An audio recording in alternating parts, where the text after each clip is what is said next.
tell the story of how great love can be. The sweet love story that is older than the sea. The simple truth about the love he brings to me. Where do I start? Like a summer rain that cools the pavement with a patent leather shine.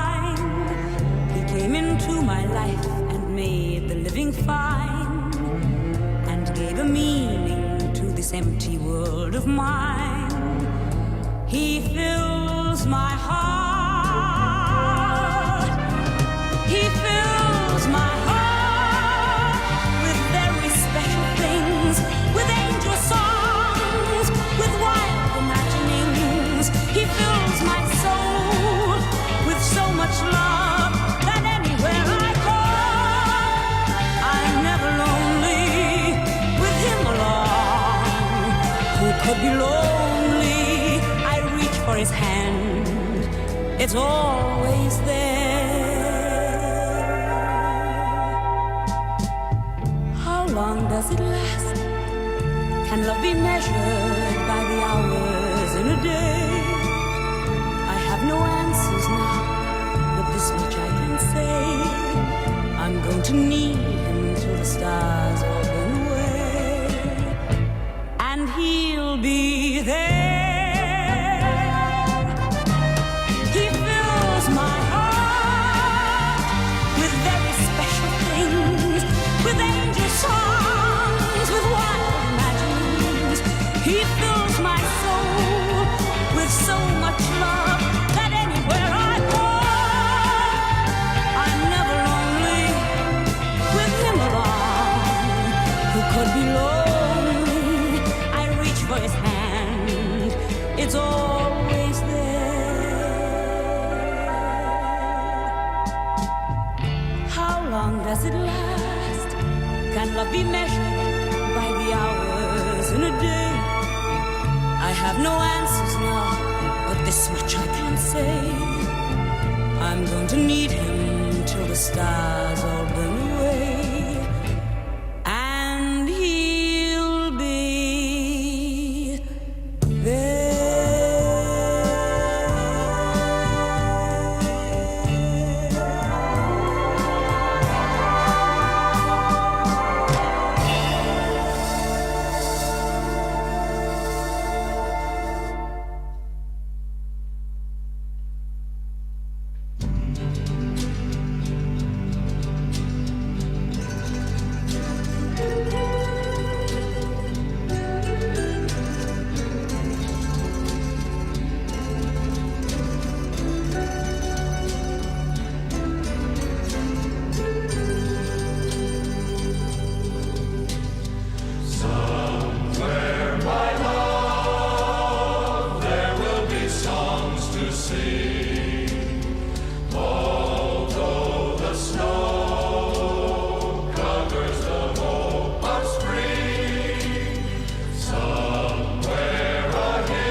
long time, yeah, me never see you. Come make me hold your hand. This long time, yeah, me never see you. Come make me hold your hand. Peel head, jump crop, sit down, and tree top, pick up the blossom. Make me hold your hand, girl. Make me hold your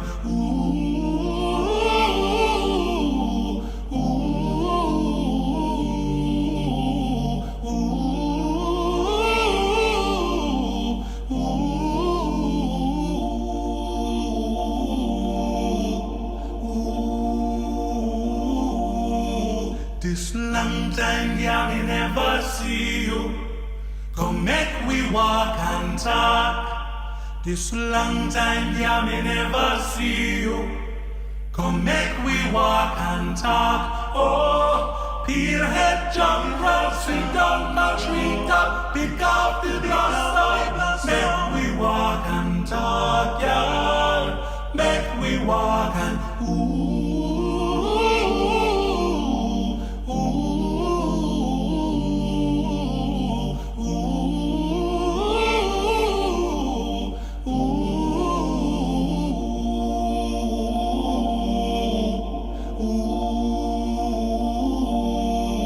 This long time, yeah, me never see you. Come make we wheel and turn. This long time, yeah, me never see you. Come make we wheel and turn. Oh, peel head, jump up, turn down my tree top, pick up the blossom. Make we wheel and turn, yeah. Make we wheel this long time, yeah. This long time, yeah. This long time, yeah. This long time, yeah. This long time, yeah. This long time, yeah. This long time, yeah. Till we tumble down, this long time, yeah. This long time, yeah.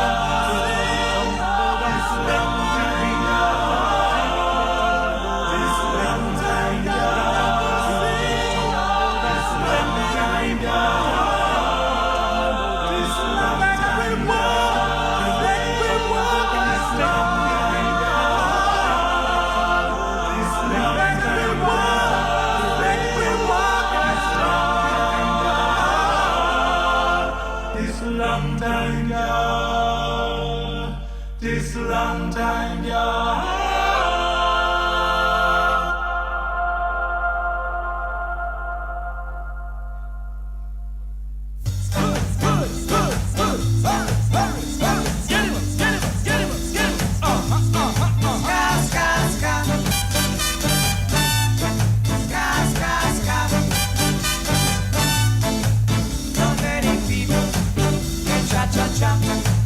Not everybody can do the twist, but everybody can do the ska.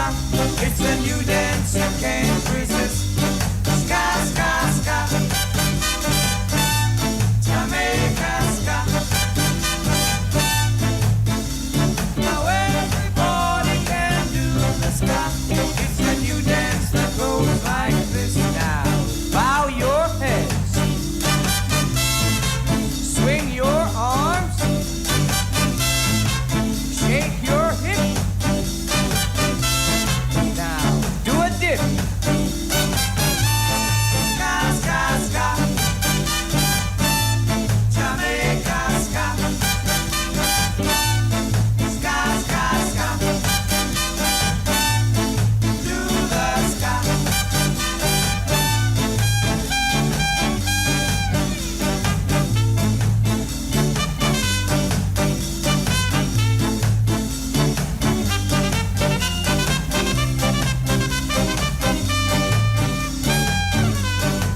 Not many people can cha-cha-cha. Not everybody can do the twist, but everybody can do the ska. It's a new dance you can't resist. Ska, ska, ska.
Can you hear a distant drum bouncing on the laughter of a melody?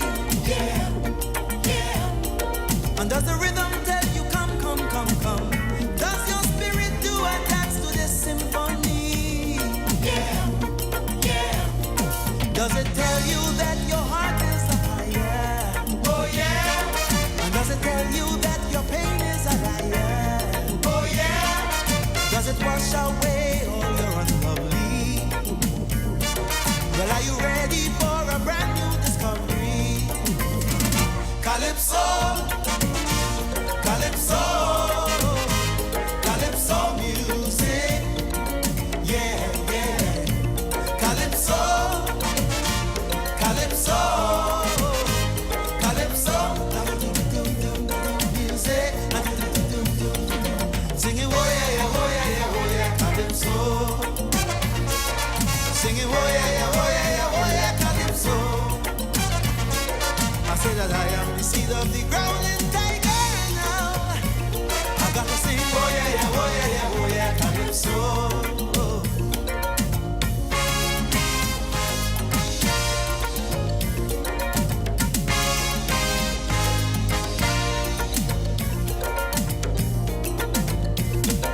It is a living vibration, rooted deep within my Caribbean belly. Lyrics to make a politician cringe, or turn a woman's body into jelly. Shake it, mama, shake it, mama. It is a sweet soca music, Calypso. They could have never refuse it, Calypso. It make you shake like a Shango now, Calypso. Why it is you shaking, you don't know, that's Calypso. Calypso, Calypso, Calypso music. Yeah, yeah.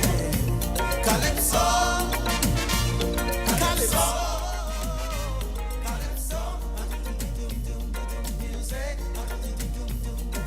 Singing, oh yeah, Calypso.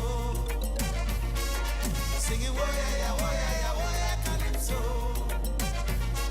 I say that I am the seed of Attila now. I'm like a honey, I got to sing, oh yeah, Calypso.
created man of his own likeness, which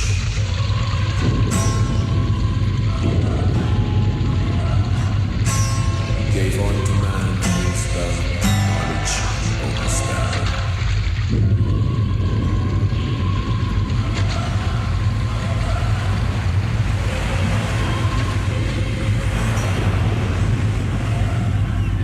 Jah is my help and my strength, so shall I fear. He's a shield upon my right and my left hand, so whom shall I be afraid? Jah is my king.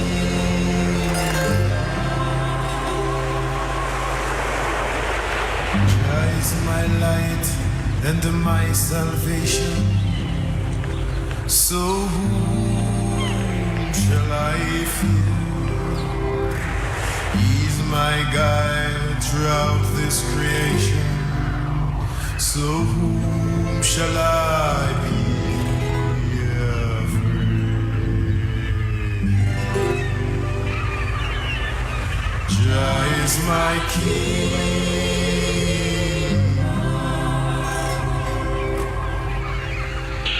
Jah is my guide in my resting and my rising, so whom shall I fear? He's my guide when I step out and forward, so whom shall I be afraid? Jah is my king.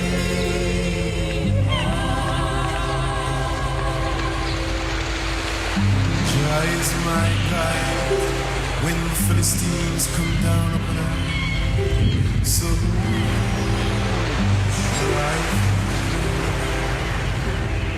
He's my guide when my enemies come to devour, so whom shall I be afraid? Jah is my king.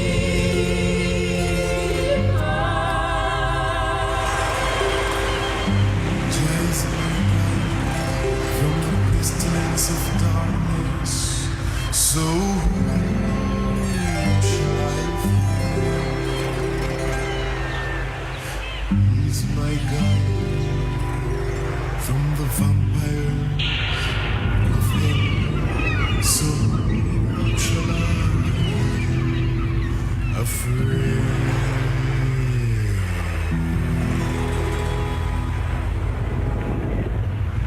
Jah is my keeper.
was very singular. I was very clear to say draw.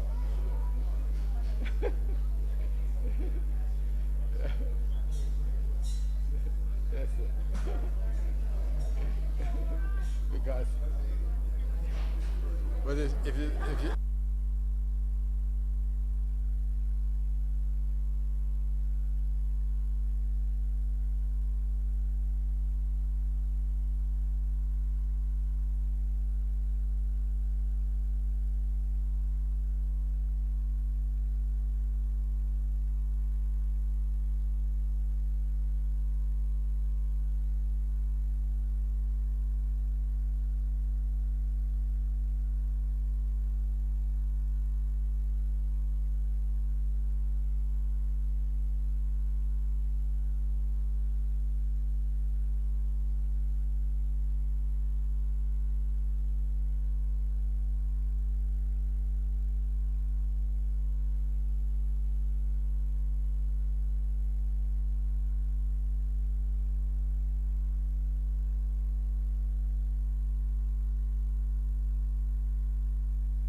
It's so good to praise the Most High God every day with your whole heart desire. Lift him higher, holy, holy, holy, holy, holy, holy, yeah. Holy Mount Zion, Bojo, let's sing.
Shall surely follow me.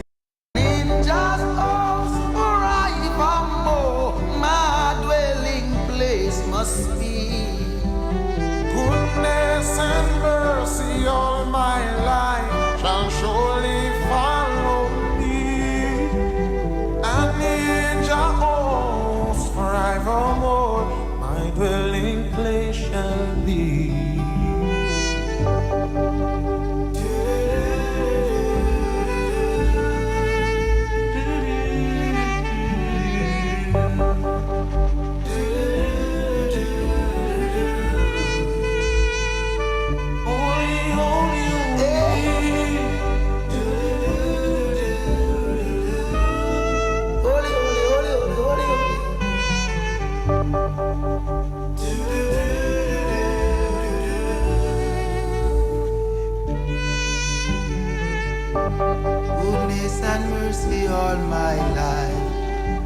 shall surely follow me, and in Jah house forevermore. My dwelling place must be. My soul don't have to restore again, and need to walk those days. Within the path of righteousness, even for His name's sake. Yet do I walk through the dark way, yet will I fear no ill. Thou art with me, thy rod and thy staff, they surely comfort me. My table will have furnished in the presence of my foes. My hand will have anointed with oil, my cup it overflows.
Friends all, good afternoon and welcome. Welcome to the celebration of the life and legacy of an extraordinary human being, John Aidan Maxwell. Father, husband, brother, mentor, uncle, friend, godfather. There's so many words that we can use to describe this wonderful human being. And we're here this afternoon in celebration. I'm Anna Perkins, and I'm here together with Patrick Dallas, who Uncle John would oftentimes refer to as Brother P in a very affectionate way, and we're going to be guiding you through the proceedings this afternoon. So welcome again to you all. allow us to say a very, very special welcome to the members of the Maxwell family. I'll start with Miss Joan, wife of 56 years, lifetime companion. A bittersweet time for all of you, we know. Nadine, I'd like to say welcome to you. Nadine is daughter of John and Joan. She's the mother of Kobe and Jazz, and she's the wife of Wayne Henry. Nadine and the children, and Wayne, welcome. And of course, there's one son, Stuart. We all know Stuart. And Stuart's the father of Aaron. Aaron's not with us this afternoon. Aaron, Omari, and Sky. Guys, welcome. We know no fun to be here missing Granddad, but we're celebrating his life this afternoon. And we have with us a very, very, very special member of the family. We have to say welcome and good afternoon to cousin Myrtle. Myrtle, can I tell them that you're all of 97 years old? And Myrtle is the cousin of Uncle John. So welcome, it's very, very good to have you. So a time of celebration, a time of memorials, a time where we're going to spend a lot of time reflecting on the meaning of John Maxwell's life.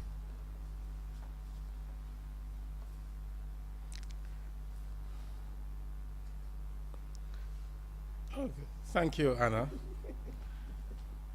It seems an understatement to say John Maxwell, Uncle John, as Anna and so many refer to him, with affection. With his renowned laugh, kind heart, was a special person. He touched many lives, including many of us who are here. Many of those who knew him would have liked to have been here.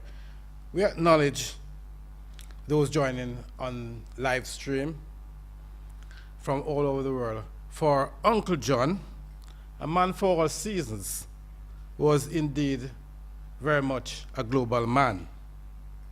Many of us remember him as a brilliant, affable, outgoing, socially conscious, and committed Jamaican. His friend and colleague, Carl Foyer, says it very well, and I quote, "I remember how it was always amazing, enlightening, and humbling to talk with John, or perhaps more accurately put, to listen while John talked."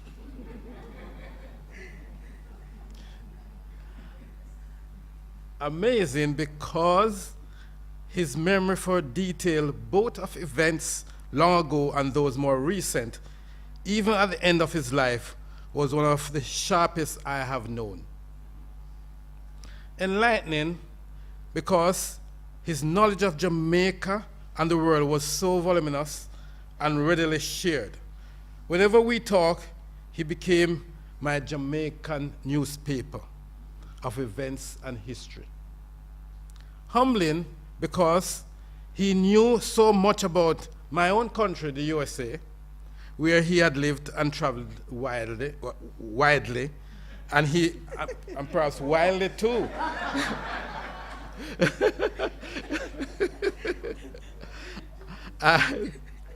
Knowing him, yes. And he frequently showed me things I had not known and asked questions which sent me on search for answers. We thank Carl for those incisive words. Dr. John Maxwell was by no means a traditionally religious person. He was what some of us would call a seeker and a questioner. Questioning more than seeking. A true humanist, he remained agnostic to matters religious, yet was deeply respectful of and willing to engage with the spiritual. Today, we celebrate his life with tributes, poetry, and song that speaks to his life and legacy. We now would invite Reverend Anne Shan from the Temple of Light Center for Spiritual Living to give the opening blessing. Reverend Chan.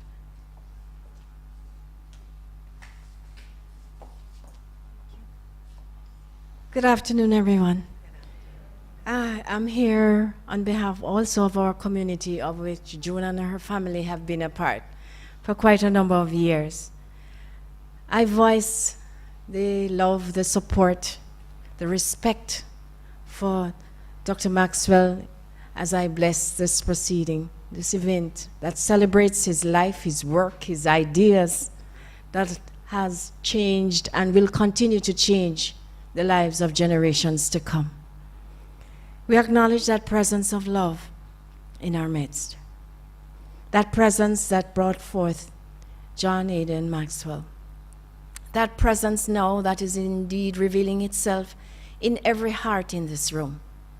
So I know that as we allow that love to support and in days to come offer comfort to his family, his friends, all those who worked with him, all his students, all who ever came in contact with John Aidan Maxwell.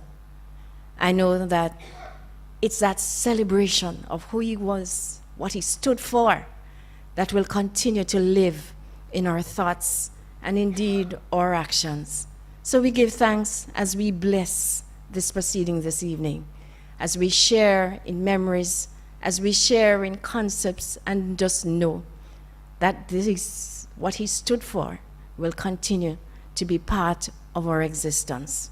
I give thanks that this is so. Amen. Amen.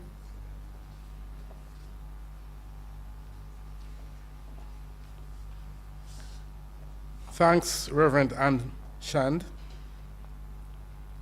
John's life intersected with many others, oftentimes in interesting and serendipitous ways,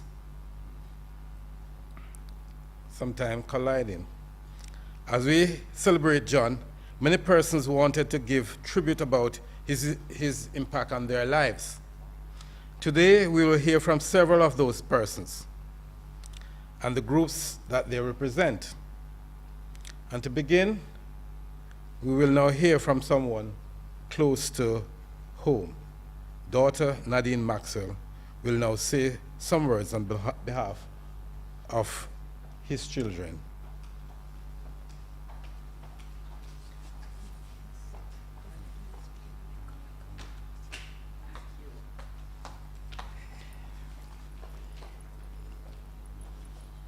Okay, I don't need that. Greetings, everyone. Before I begin, I also want to acknowledge my cousin Christopher Lane, who is here representing the Lane family, who Ruth Lane was my daddy's sister, beloved sister, and we're so grateful that Chris could join us. So yes, let me start. So thank you for spending the time with us today to celebrate the life of my amazing father. Now we know, to say the least, John Maxwell was a talker. I will apologize in advance that though I was critical of that aspect of his character, I may seem like him today because of how much I want to say about this father who meant so much to me.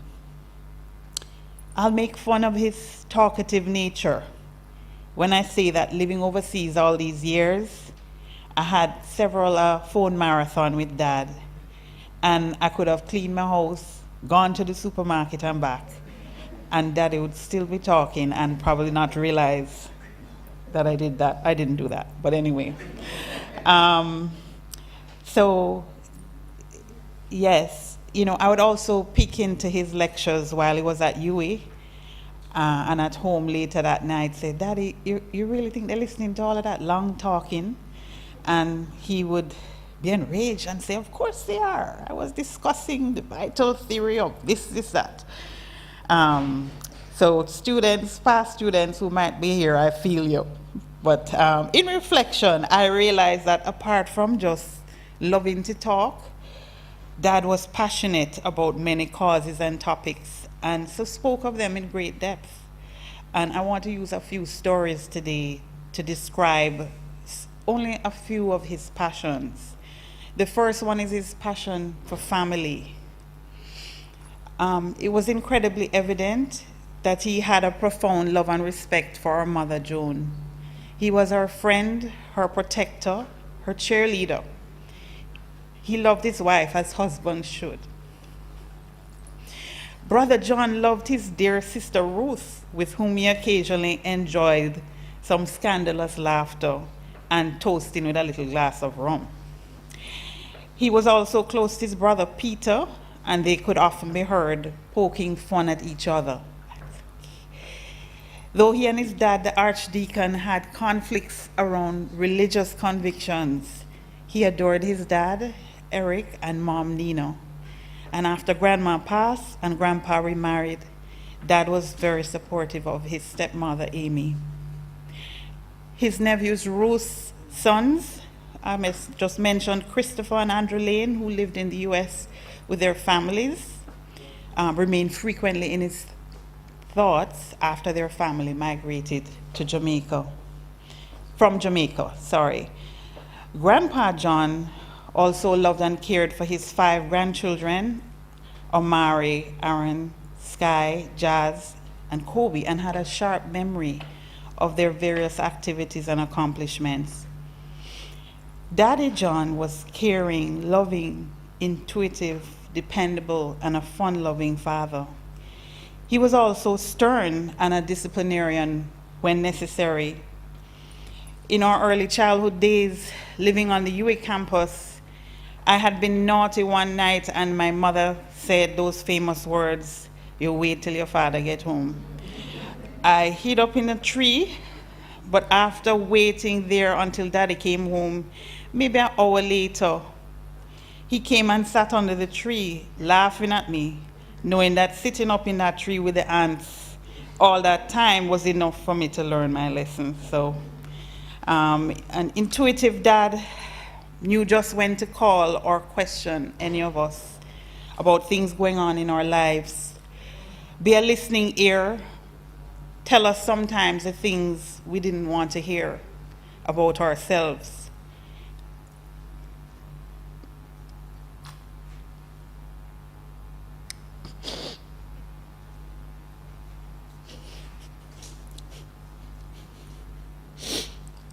He was our family counselor.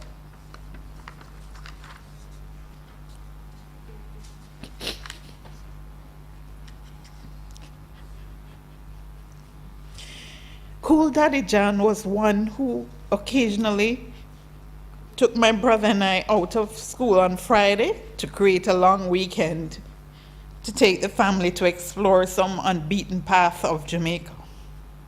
That was another form of education for us in his mind. Cool Daddy John was allowed to hang out in a circle of me and my teenage friends, going on adventures to the country. He would watch over us, but also join in as we would jump off the cliffs at Rick's Cafe, Reach Falls, to name a few. Caring and inspirational Daddy John was one who close friends recently reminded me helped to carry them. One actually on his back up to the last stretch, heading to Blue Mountain Peak, when they couldn't hike any further.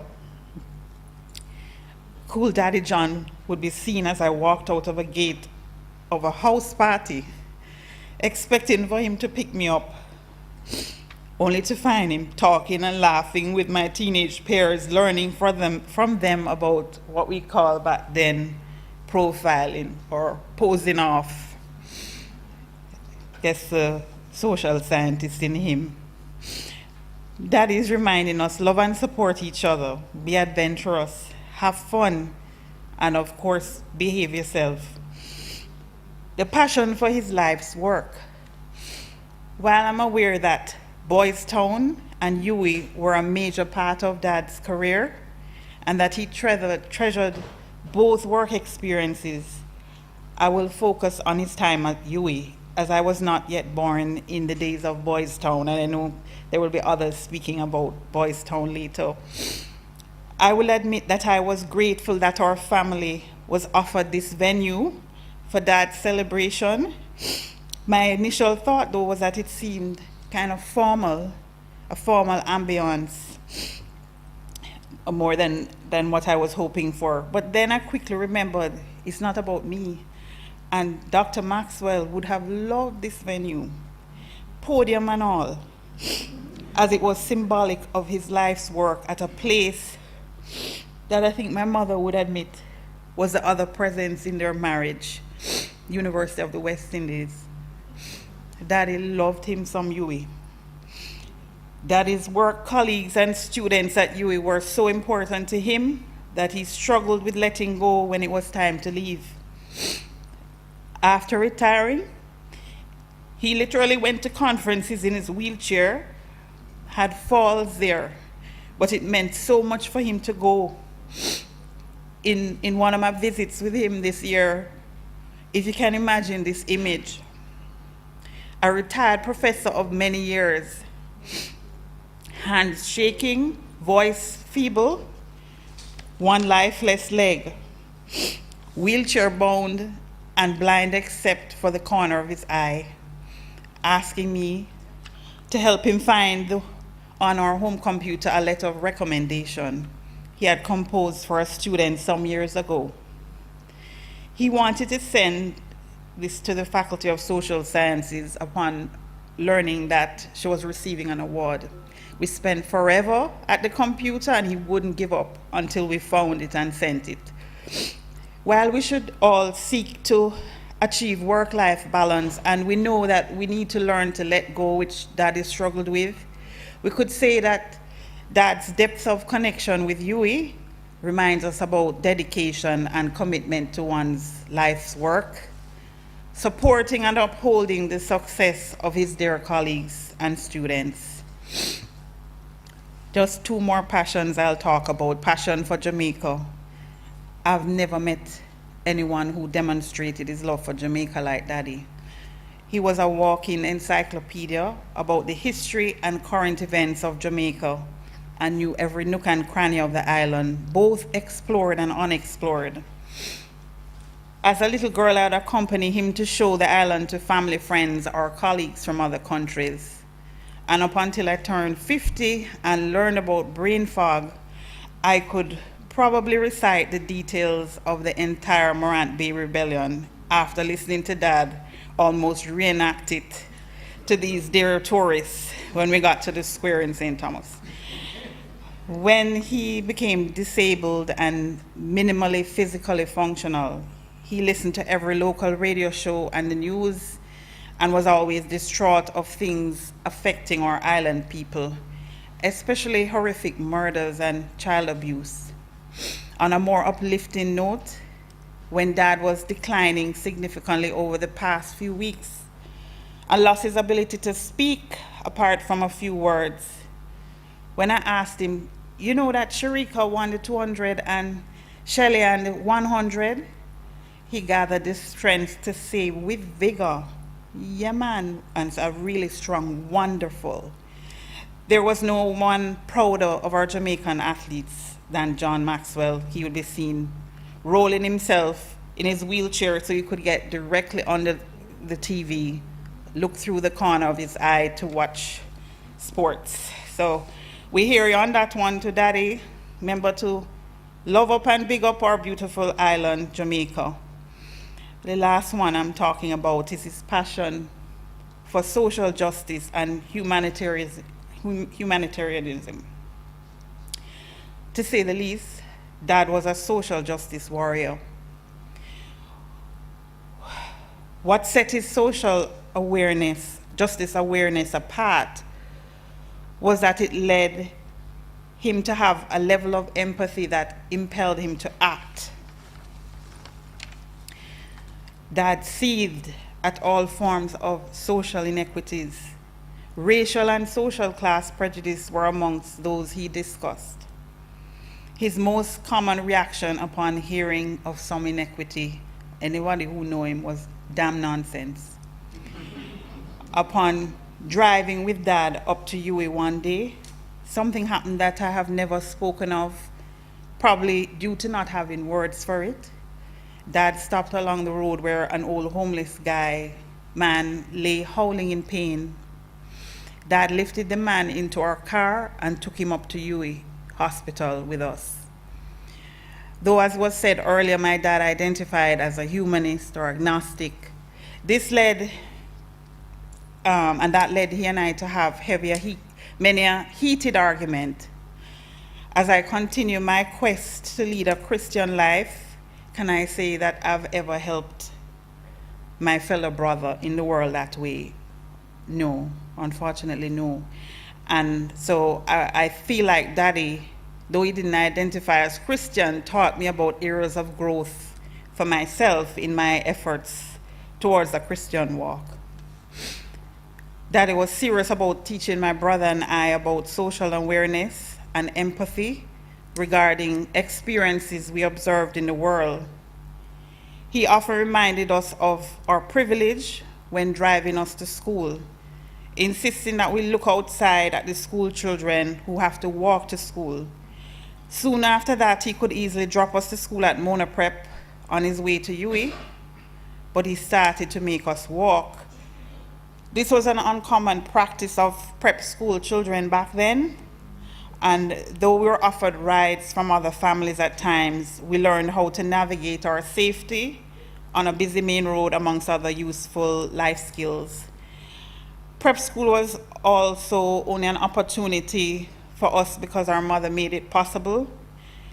So, because left to Dad, we were to go to public primary school, which he would remind us is the only option for the majority of children in Jamaica.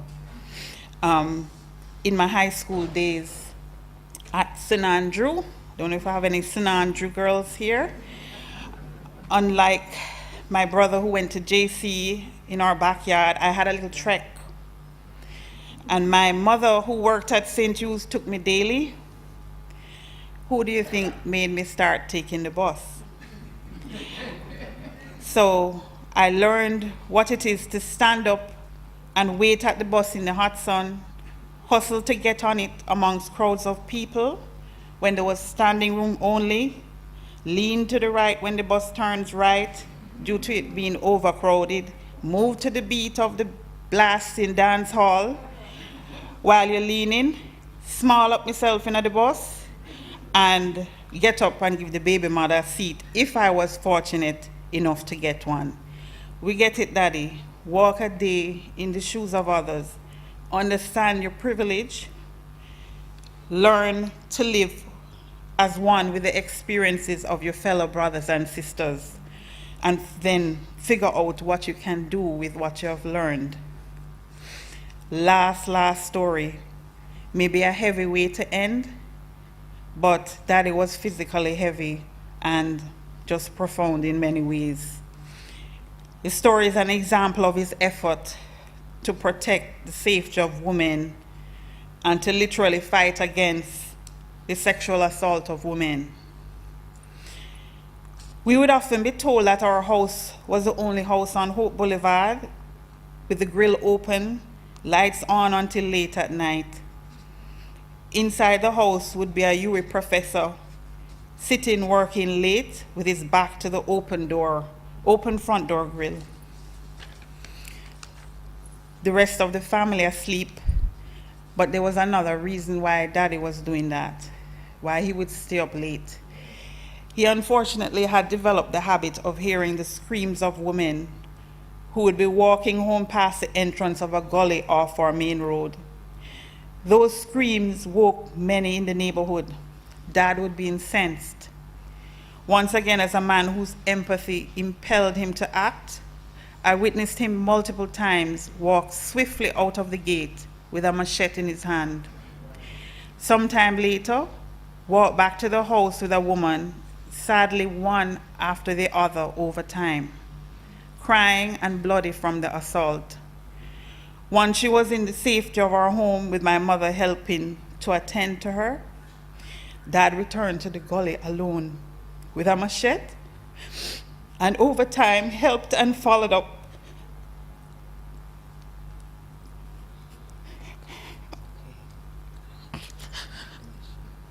with the police to catch many of those offenders. Need I say more? What is Daddy's message to us here? Daddy, thank you for the amazing legacy you left with us. To you all who are here with us today, thank you for being in his life, and he loved all of you.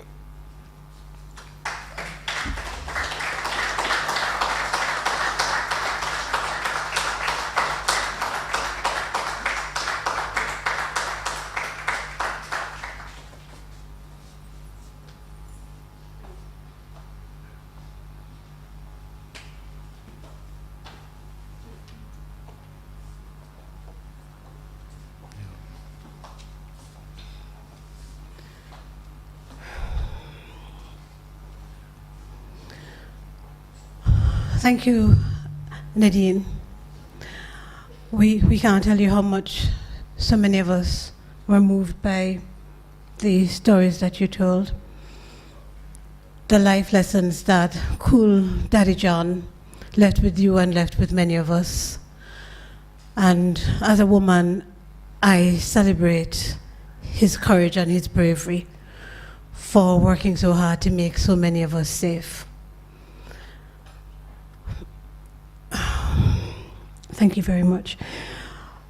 Cousin Chris, I'd love to invite you to come and speak on behalf of yourself and your brother Andrew. And of course, we've been told that Chris is the son of Ruth, sister of John and the late Peter Maxwell. Chris, thank you very much.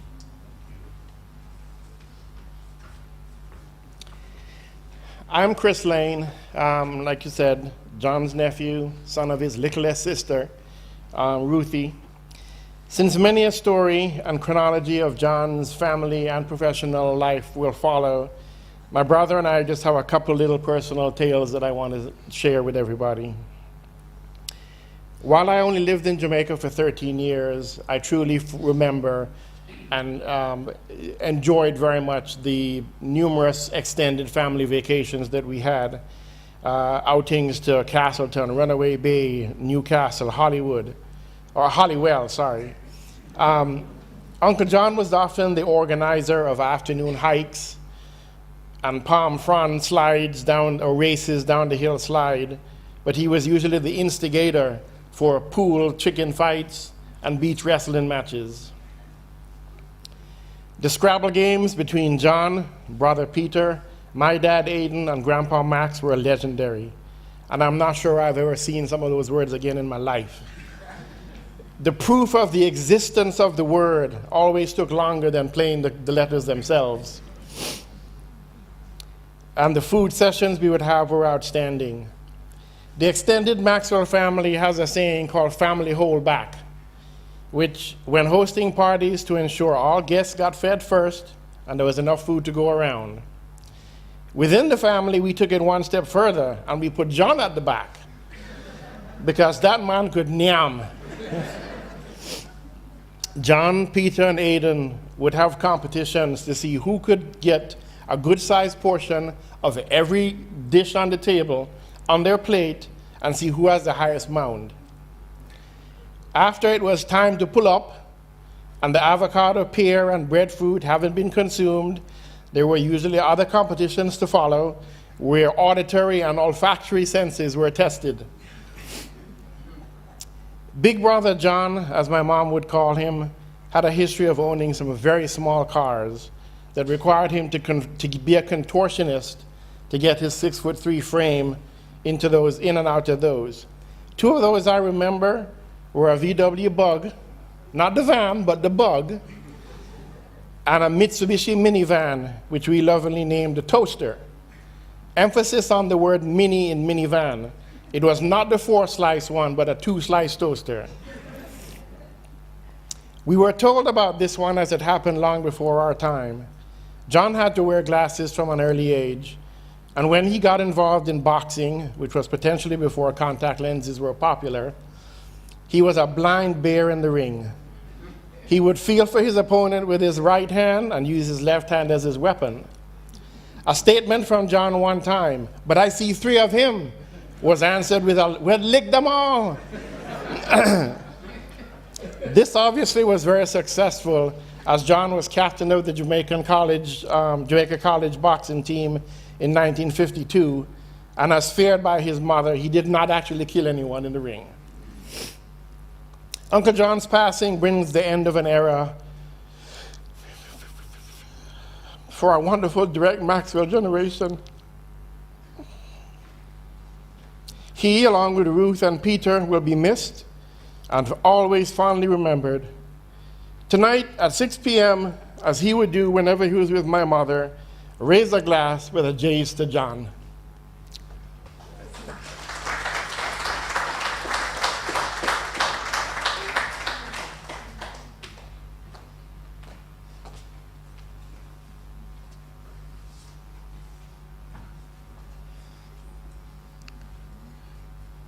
Thanks, Chris. Uncle John has made his mark on your lives. Indeed. And we can see that you guys and Uncle John were cool. Thanks for sharing.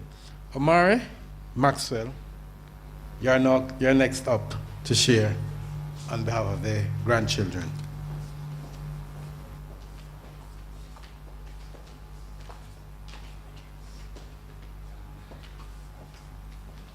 Good afternoon. Would you like to introduce yourself? Hi, my name is Sky.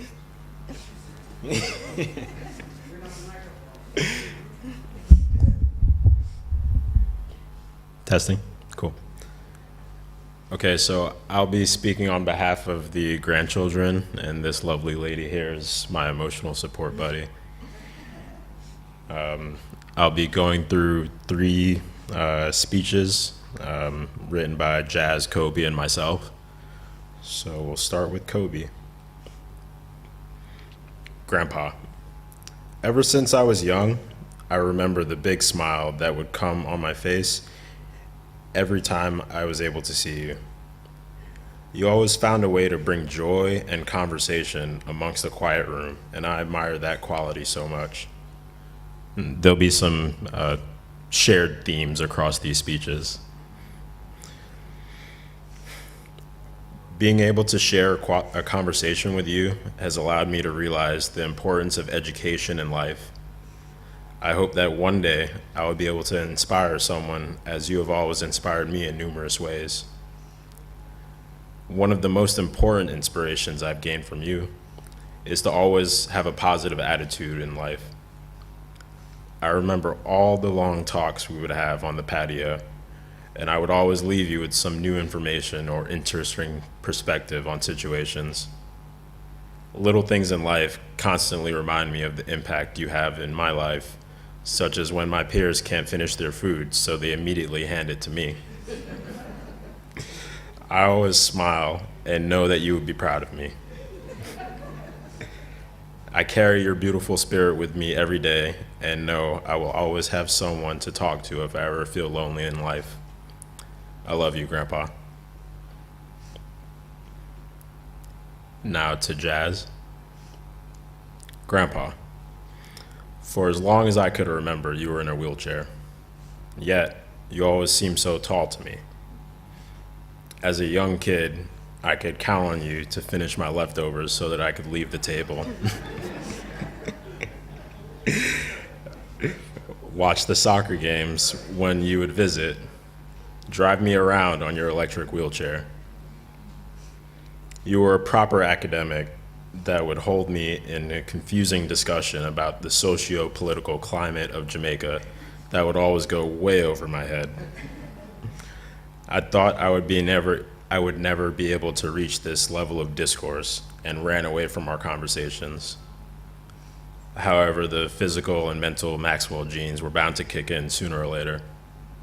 Now, I no longer have leftovers. I am 6'3" with broad shoulders and a slight hunch when I sit. Sorry, I lost my.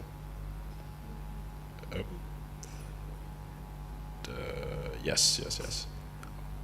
On top of this, I now find myself holding my friends in hour-long conversations about the socio-political climate of the world. You were always the one who would entertain my conversations and debates. even when it was hard for you to talk. I still have soccer games I wish you could watch and questions to ask you, but I always knew your time would be too short and knowledge too vast for you to share it all. Nonetheless, I write this proudly, knowing that at 21 years of age, I have reached a level of discourse that you would be proud of. And knowing that I was able to share it with you for some time is more than enough for me. I love you.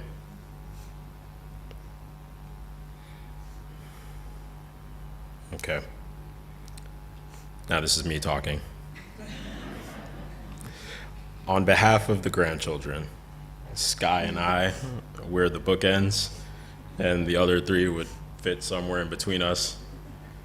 And Grandpa wouldn't waste a breath before reminding me that despite being the eldest of the five, I am the shortest. Who was John Maxwell? To me, he was a lighthouse, an ever-present stoic figure on the shore. If ever I felt lost out at sea in the turbulent sea of life, all I had to do was pick up the phone and call Grandpa, and he'd light away for me back home. Home being a place of comfort, support, peace, and whatever random topic we stumbled onto. Left unchecked, any call with Grandpa could turn into a discussion about Jamaica's GDP relative to other Caribbean nations, the geopolitical significance of countries accepting Chinese funding to build the infrastructure, or the seemingly endless stream of Donald Trump's nonsense. The depth of conversation was special and something I look forward to every time. To know Grandpa was to know a proud Jamaican. At the slightest mention of another island, Grandpa would immediately remind you that Jamaica was superior to all others. This was especially the case during any of the Summer Olympic Games. I can only hope that in his final weeks, he could find some joy in the Jamaica women's team giving him a resounding confirmation of this superiority of this tiny island nation. Grandpa was a foodie. I can't recall him ever declining a little taste of anything. He should have patented the seafood diet. That's S-E-E food. Seafood, eat food. Of course, all well-balanced meals included a room for dessert. I remember visiting once in the Brooklyn apartment, and after eating a dinner, Grandma presented us with a carrot cake she had made from scratch. Little did we know, Grandma packed that cake with so many nutritious things, such as turmeric from our joints and flaxseed to help with our digestion. Feeling tricked, Grandpa would signal at me from across the table that it was time for me to sneak out and get some Cold Stone. That's ice cream. It's an ice cream chain in the States. And boys will be boys, I guess, Grandma. He was always there for the big moments, most of which he only had one leg for. My birth, my middle school graduation, my high school graduation, my prep school graduation, my college graduation, even my first amateur bodybuilding competition, and so many more. Grandpa didn't care how, but he knew that he and his electric scooter were going to be present. In closing, here are some lessons that Grandpa has forever imprinted on my heart. Always remain curious. In spite of his body gradually failing him for much of the last decade, he kept his mind active and present, and in my non-medical opinion, that blessed us with more time with him.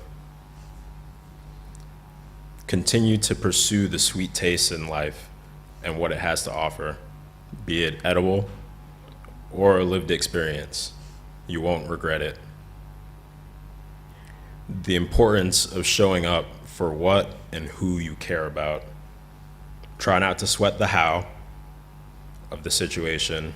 Just trust and show up and be present, and the rest will work itself out. And lastly, Jamaica to the world.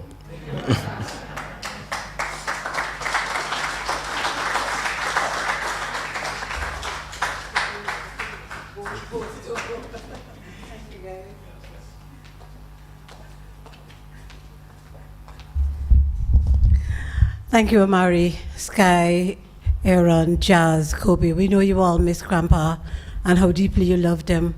And we want you to be proud of who you are and what you have become, because you're a part of John's legacy, a beautiful, beautiful legacy.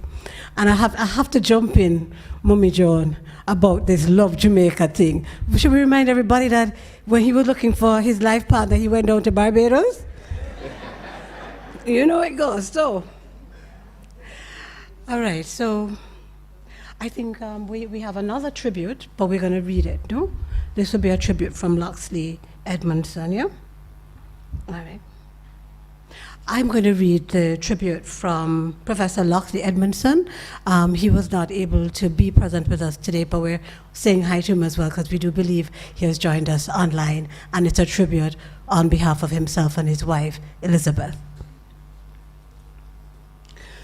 Tribute to John Aidan Maxwell. It is with profound sadness that I write this tribute to my dear friend of over 75 years, John Aidan Maxwell, beginning with our Jamaica College connections. Joan, Stuart, Nadine, grandchildren, Amari, Aaron, Jazz, Kobe, and Sky. Elizabeth and I extend our deepest condolences to you on the passing of a wonderful man, husband, father, grandfather, teacher, mentor, friend to all. Our paths diverged shortly after high school, but converged again when he studied at Cornell University and when I returned to the University of the West Indies. John has been one of my most treasured friends. It would be unthinkable to visit Jamaica and not spend time with him, regardless of how short that time was. During those times, we shared libations, so we will take a little drink to him, Chris, while catching up on each other's lives. It was such a joy to visit with him. I want to acknowledge that John and Joan were married for 56 years, longer than I've been alive, and that they were a team. Joan, thank you for caring for my friend. I know it was a 15-year challenge that could not have been easy, and I want to pay tribute to you in this moment. John often spoke about his gratitude to you and was deeply concerned about your health and well-being. Thank you again and again. Both John and Joan showed extraordinary kindness to me and my family in helping to care for my eldest child, Christopher, during his illness. I could not have survived without the love and support of John and Joan during one of the most difficult times in my life, when my 35-year-old son suffered a massive stroke. I lived abroad and was very dependent on John and Joan's support to access care and facilities in Jamaica. They both gave selflessly of their time and energies to ensure that Christopher was cared for. I will remain forever grateful. John's altruism knew no bounds. He would give away everything he had to those in need, not even at his own expense. Nadine told us about that story of the man this morning, which just made me think of the prodigal son. Beautiful story. I will miss our regular phone conversations when he kept me updated on the lives of Jamaica College old boys, UWI colleagues, and of course about the politics in Jamaica. I will always be assured of getting the inside scoop from John and great analyses of the political landscape. John was my authentic source of updates on Jamaican politics. He had an indomitable spirit. Nothing slowed him down. I was amazed to learn that shortly after he lost his leg, he headed out to a conference in Barbados and lined up other travels, unconcerned about his physical self, much to Joan's chagrin. He even volunteered at a polling station in the United States, wheeling himself to the building. John did not allow anything to bother him. He was an optimist and a fighter. His life revolved around his family and friends, and in later years, I was often regaled with updates on the lives of his children and grandchildren, who we know he loved so much and was so proud of you all. I'll remember John's gentleness, his thoughtfulness, his care, his friendship. He was a good, decent man who lived for the betterment of others, who reveled in his friends' successes and lamented their failures and shortcomings. In all the years that I've known John, I have never heard him utter a mean word about anyone. What an extraordinary man. I will miss our regular phone chats, the laughter that we shared, and in the days to come, I will think of my friend often, especially when the phone rings. I will miss you, my friend. Walk good.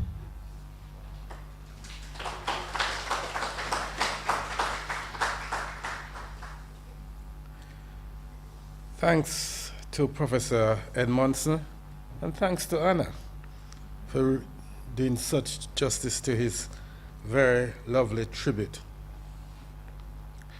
We say a special hello to Professor Edmondson. Is he online? Yes. Okay.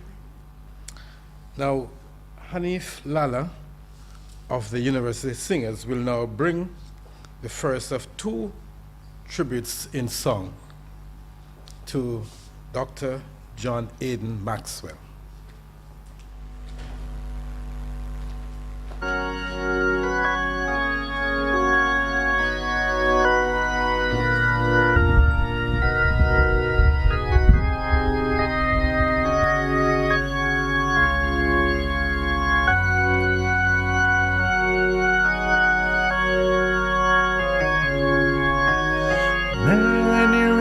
To cross, but I can't seem to find my way over. Wandering, I am lost as I travel along the white cliffs of Dover. Many rivers to cross, and it's only my will that keeps me alive. I've been licked, washed up for years, and I merely survived because of my pride. And this loneliness won't leave me alone.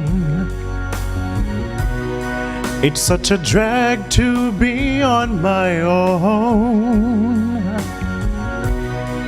He left and didn't say why, but I guess I have to try.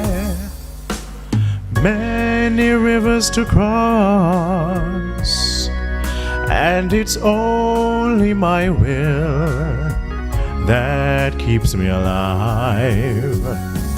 I've been licked, washed up for years, and I merely survived because of my pride. And this loneliness, it won't leave me alone. It's such a drag to be on my own. He left and didn't say why, but I guess I have to try. Many rivers to cross.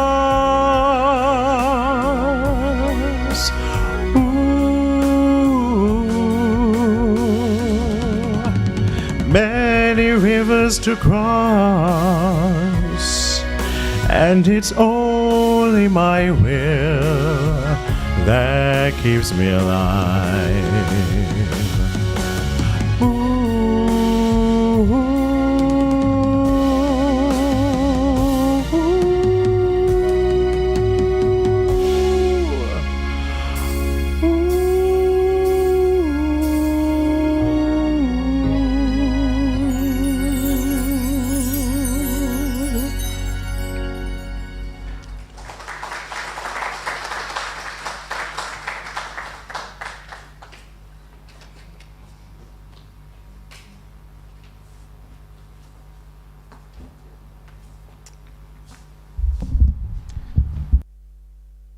That Hanif,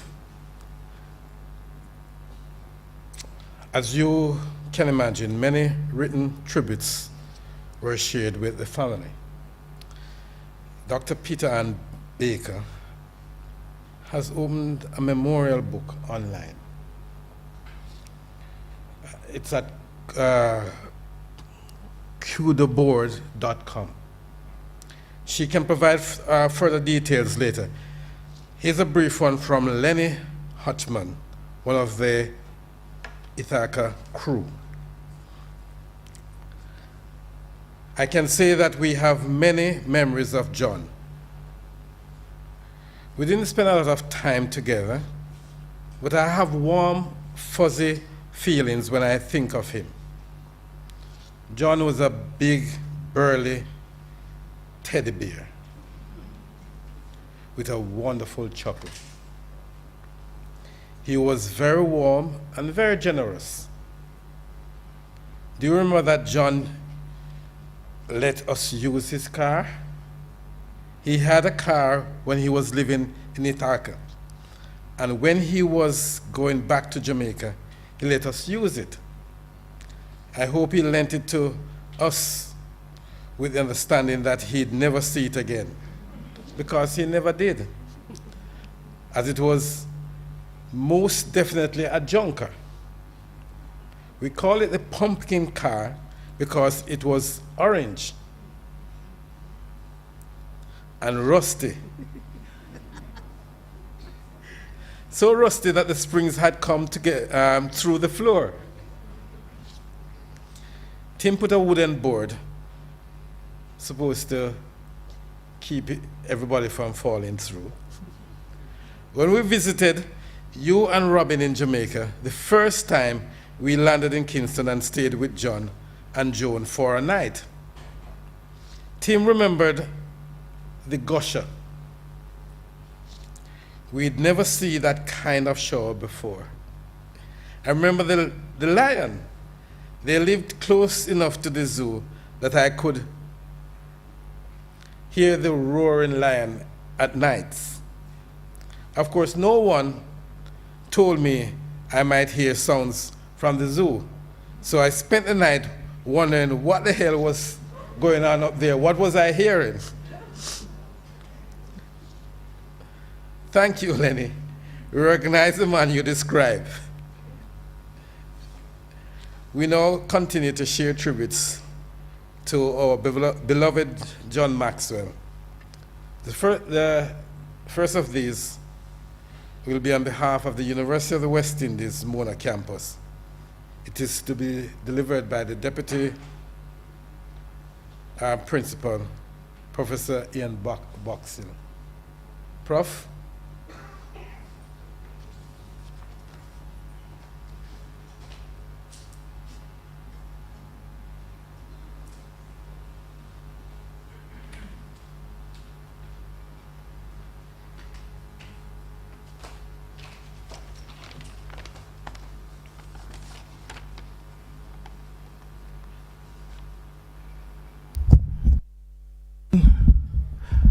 And a special good afternoon to Joan and all members of the Maxwell family.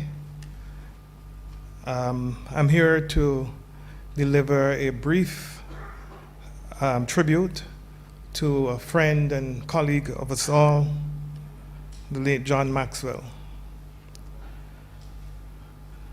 I should say that John and I were in the same Department of Sociology, Psychology, and Social Work. So in a sense, I can't separate a university's official tribute from a personal tribute. There's a famous Chinese philosopher who said, "He who conquers others is strong. He who conquers himself is mighty." John Maxwell was indeed mighty. Not just in physical stature, he was a big man, but more so, as you've heard, as a human being. He was a kind, gentle, gregarious giant whose life was completely dedicated to service. In John Maxwell, we got humility, humanity, and honesty, and someone fiercely committed to the collective good. Always asking after the welfare of others. His sometimes long conversations on the corridors or wherever he might have caught you, invariably focused on how you were doing, if you were a student, how your studies were coming on, if you were a member of staff, what you had published recently and what you intend to do with your career. He was always seeking after the welfare of others. And he did this sometimes in the most engaging and animated manner. John was an academic who was not of academics. For his life was about service and not simply about publishing or conducting research. Not that John didn't publish or was against publishing. He understood the importance of this. But for him, his concern was, how could you apply this to change the life of others? John was an excellent writer and thinker. But for him, his life and his vocation was more about bringing about change. And some of us will recall those often difficult discussions he had as a social worker with other colleagues in the department about social work and its importance relative to other disciplines such as sociology and anthropology. And as a young academic who had joined in the 1990s, I witnessed some of the back and forth in some of these meetings with some of our very distinguished colleagues. But he defended his work and his discipline with such favor and zeal that at the end you could not have but the greatest respect for the view in which he held, and that was that every discipline should in the end be at service to those who are engaged in that aspect of their work. John was dedicated, as you have heard. He was dedicated to the UWI. He served as deputy dean of the Faculty of Social Sciences. He served as head of department, and he also was the head of unit of the social work unit here at the University of the West Indies. He served in these positions, but was never really interested in staying in office as a status symbol. He was not after the trappings of office. He was more interested in how the office could deliver what was required to change people's lives through administration and academic work. He always did his stint and moved on, never to linger. I guess he understood too well the well-known Ghanaian saying which says, "The bird who stays too long in a tree invites a stone." John, as I said, always helped his colleagues get ahead. And I can testify to this comment about him and his character. I recall having returned from New Zealand after a year as a postdoctoral member of staff. I got a letter, a fax actually. He was head of department, if I recall, and it came to his office and he called me in and he said, "I have a letter from you. It looks like it's coming from New Zealand." He said, "I'm interested to know what's in that letter." So I read the letter and I said, "Oh, they're offering me a job at the University of Auckland." He said, "What? Tell them that you're not coming. They're not taking you from us.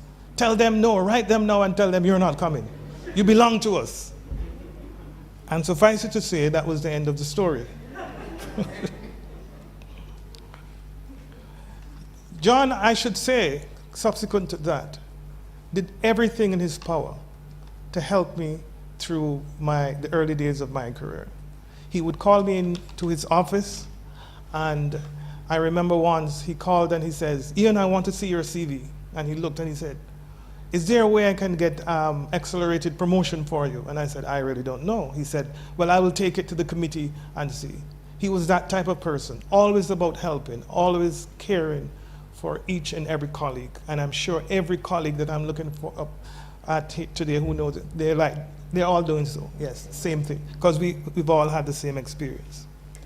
But as been said, John was a man of action. And forgive me again, he epitomized another Chinese proverb, which said, "Don't curse the darkness, light a candle." And we heard it. I suspect that is why he chose a discipline such as social work. Because as a social worker, you get to engage with people in a way in which many of our other disciplines at the university would not permit you. He was an advocate, someone who engaged not just the subject in the broad, general sense, but from a humanitarian perspective. So we remember and recall the works of the mighty man Maxwell. Yes, we recall and celebrate a man who knew that he was just a man, one who truly conquered himself. The UWI would like to thank you, John, wherever you are listening to us, or perhaps conversing with others.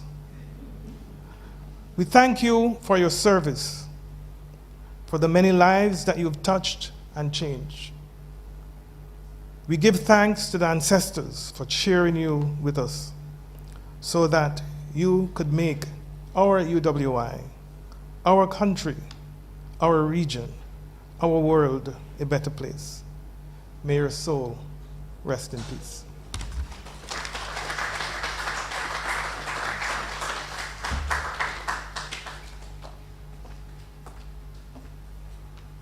Thank you very much, Prof. Boxell. That was not the end of the story, though. I'm sure if we think about it, the end of the story is where you've reached. Uncle John has done quite a lot. We have Professor Ian Boxell and Deputy Principal of the Mona campus of UWI. And just to tell tales out of school, I would warrant, Ian might not say this, but I'm almost certain that one of the people you have modeled yourself off of is John Maxwell. And some of what you've said about him today is reflected in how you treat us at UWI, so thank you too. The UWI tributes continue, and I'd like to invite Mrs. Kimberly Hines-Heron from the Faculty of Social Sciences to speak about their experience of John Maxwell.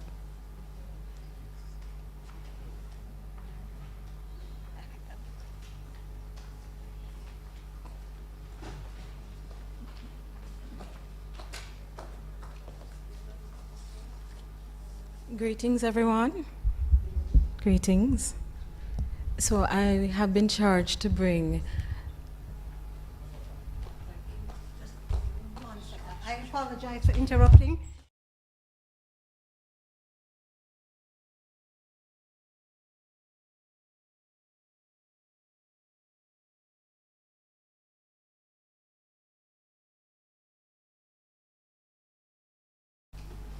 Yes. As I said, so I have been charged with bringing the tribute on behalf of the Faculty of Social Sciences.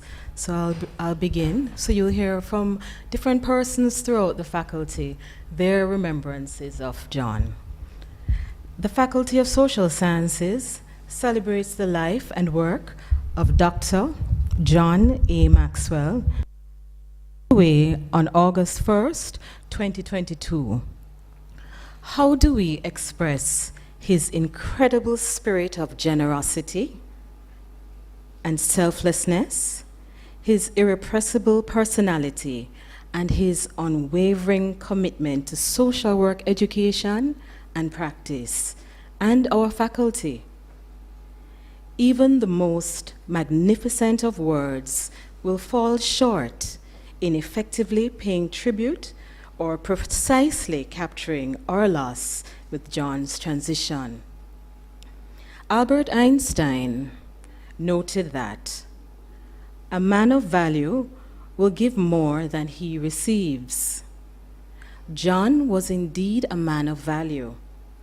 He gave much to the development of social work in the Caribbean through helping to conceptualize the Association of Caribbean Social Work Educators, ACSWE, contributing to the development of the Jamaica Association of Social Workers, JASWA, as well as persisting to ensure the creation of the Caribbean Journal of Social Work, CJSW. He also gave much to Jamaica's national development in the work he did as a pioneer in youth work and community development. In his role as a teacher at Boys Town of Jamaica, in his contribution to the Jamaica Youth Council of the 1960s, and his membership in civic organizations such as CAFE, Citizens Action for Free and Fair Elections. John's capacity for giving extended beyond Jamaica and the Caribbean to include international initiatives, particularly our long-term partnership with the University of Connecticut's School of Social Work in Hartford, Connecticut, which enabled transnational teaching exchanges and training opportunities that strengthened and transformed social work education locally, regionally, and internationally.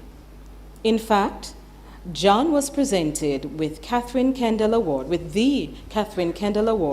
of the International Association of Schools of Social Work in 2002 for his contribution to international social work education. He was beyond valuable. John's loss is tangible for us here in the Faculty of Social Sciences, not only because he lived a life that insisted on notice and emulation, that epitomized brilliance and strategy, and that exemplified innovation and creativity, but we feel his essence in the bones of our faculty. John was a deputy dean, as you heard, head of the department of that long name, Sociology, Psychology, and Social Work, and the coordinator of the Social Work Unit, whose programs he dedicated the largest part of his professional career to developing and running, and to which he continued to make significant contributions post-retirement.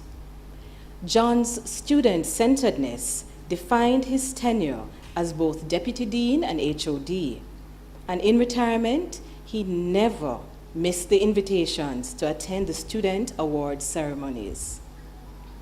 John had the extraordinary ability to convert colleagues into friends through his earnest, sincere, and loyal nature. As such, his friends expressed deep and personal sorrow at the sad news of his passing.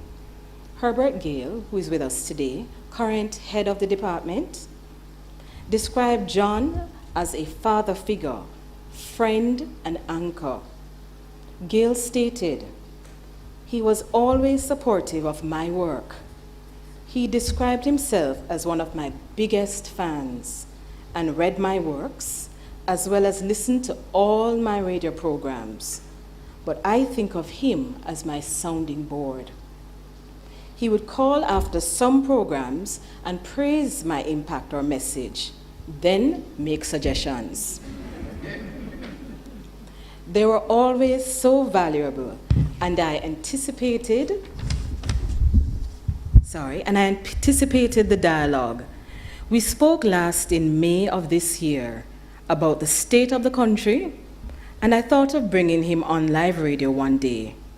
Now, I will simply have to share his thoughts and passion for social care. As we discussed, social work must have a central space in the violence reduction plans of Jamaica. Let me use this medium to say thank you in helping me shape these plans. God bless you and your family. Peter Ann Baker, a retired senior lecturer in social work, she's also here with us, said, John was generous with his time and his labor and his goodwill. I know that his spirit has departed in peace. Claudette Crawford Brown, she's also here, also a retired senior lecturer in social work, stated, John Maxwell was a giant of a man in more ways than one. His affable and ebullient personality was always cordial, never silent, unapologetic, but always one where there was malice towards none. He worked tirelessly in the trenches and citadels of social work practice, administration, and education for decades. And for this, we, his colleagues, friends, students, will be forever grateful. John will be missed. The indelible mark left by his tireless work over decades will, however, never be forgotten. Carleen Boyce Reed, she's also here, also a retired lecturer in social work, stated, social work sometimes has to be bold to be seen and heard. John was bold, and when he spoke, people listened. He had no problem speaking truth to power. He was fiercely loyal, demanded a lot of his students. Amazingly, he knew where many of his graduates were and always rejoiced in their achievements. People's well-being was the central focus of his life and work, and he demonstrated this in how he lived and shared. With over half a century of a relationship, I can truly say, as a teacher, mentor, colleague, and friend, John Maxwell was first class. My own reflection. So this is me. Every year prior to COVID, we here in the department, along with the UWI Open Campus, Social Work Training and Research Center, which you'll hear from shortly, would partner on commemorating World Social Work Day through a series of activities to which Dr. Maxwell would always be invited. We felt it was important to invite Dr. Maxwell to show our respect to this living pioneer, as well as to ensure that upcoming social work students interacted with him in the flesh, as his article in the Caribbean Journal of Social Work on the evolution of social welfare and social welfare services and social work in the English-speaking Caribbean is required reading for our social work students. One colleague recalls one day after one such event where we formally honored him, Stuart, Old Faithful, came to pick him up as usual and asked him, how was the day? How did it go? And Dr. Maxwell's response was, oh, it was fine, you know. They just wanted to wave the old dinosaur around. That scenario captured for me some of my most cherished memories of Dr. Maxwell, including his colorful use of Jamaican curse words, his wit, his feistiness, and his reference to himself as a dinosaur. This dinosaur had an elephant memory and could talk and talk and talk and talk some more about any and everything. What good dinosaur. Michelle Sogren, retired psychiatric social worker from Trinidad and Tobago, noted, we found support in him when we were making efforts to spread the teaching of social work to the UWI St. Augustine. John taught us, he entertained us, He was tutor and friend. May his soul rest in peace. Wendy McLean Cook is also here, current member of the social work unit, remembers that John was passionate about student welfare and the advancement of early career social work educators. She observed, "I remember when I was on the Caribbean internship program in Dominica, John interrupted his vacation with his wife, to visit me to ensure that I was doing well and had everything that I needed. And when I began my career as a social work educator and was trying to write for publication, John would constantly check up on my progress. While I do mourn his passing, I will always smile at the memories I was privileged to share with him. Thanks for your guidance, support, and love, John." Hermione Mackenzie, retired senior lecturer, also stated, "I recall John's work with the Caribbean Child Development Center and his lifelong interactions and advocacy with the International Social Work Association. May he rest in peace. He accomplished much." Julian Devonish, also here, recalled, "My entry into the MSc Demography program at UWI was facilitated by Dr. Maxwell, who had the confidence in me to absorb the content of 2 programs simultaneously. He was my first boss at the UWI, and later became my eldest colleague and friend. I enjoyed the long conversations we had on the telephone or while transporting him to or from a university function. On occasional visits to his home, I was reminded of his sweet tooth, and bartering a bottle of honey for his wisdom and wit was, in our estimation, a fair exchange. A brave soldier who was never limited by his disability and have left footprints of scholarship, leadership, loyalty, courage, determination, and resilience for us to follow. He had a sharp intellect and a deep knowledge of the political, social, and demographic history of the Caribbean.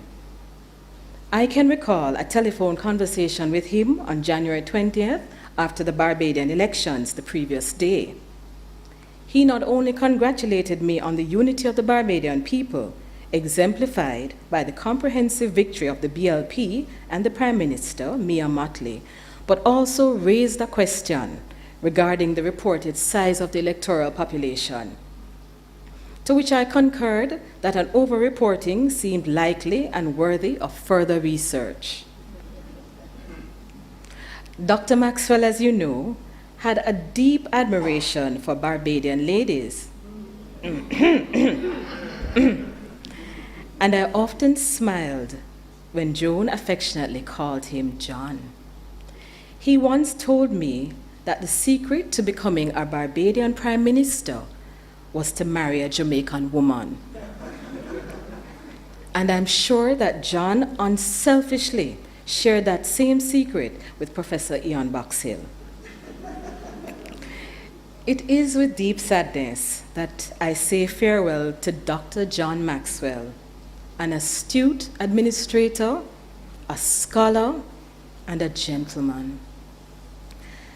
The Faculty of Social Sciences owes a great deal to John.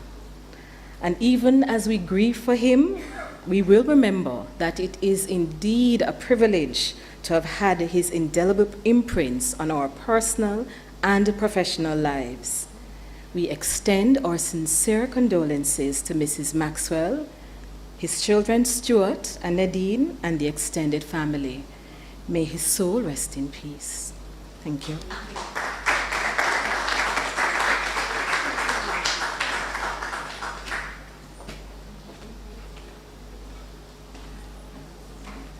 Kimberly, thank you very much. That was such a beautiful tribute. And just to hear from all the colleagues who are part of John's legacy, you are part of what John has left behind for the development of social work for the care of so many of us right here in Jamaica.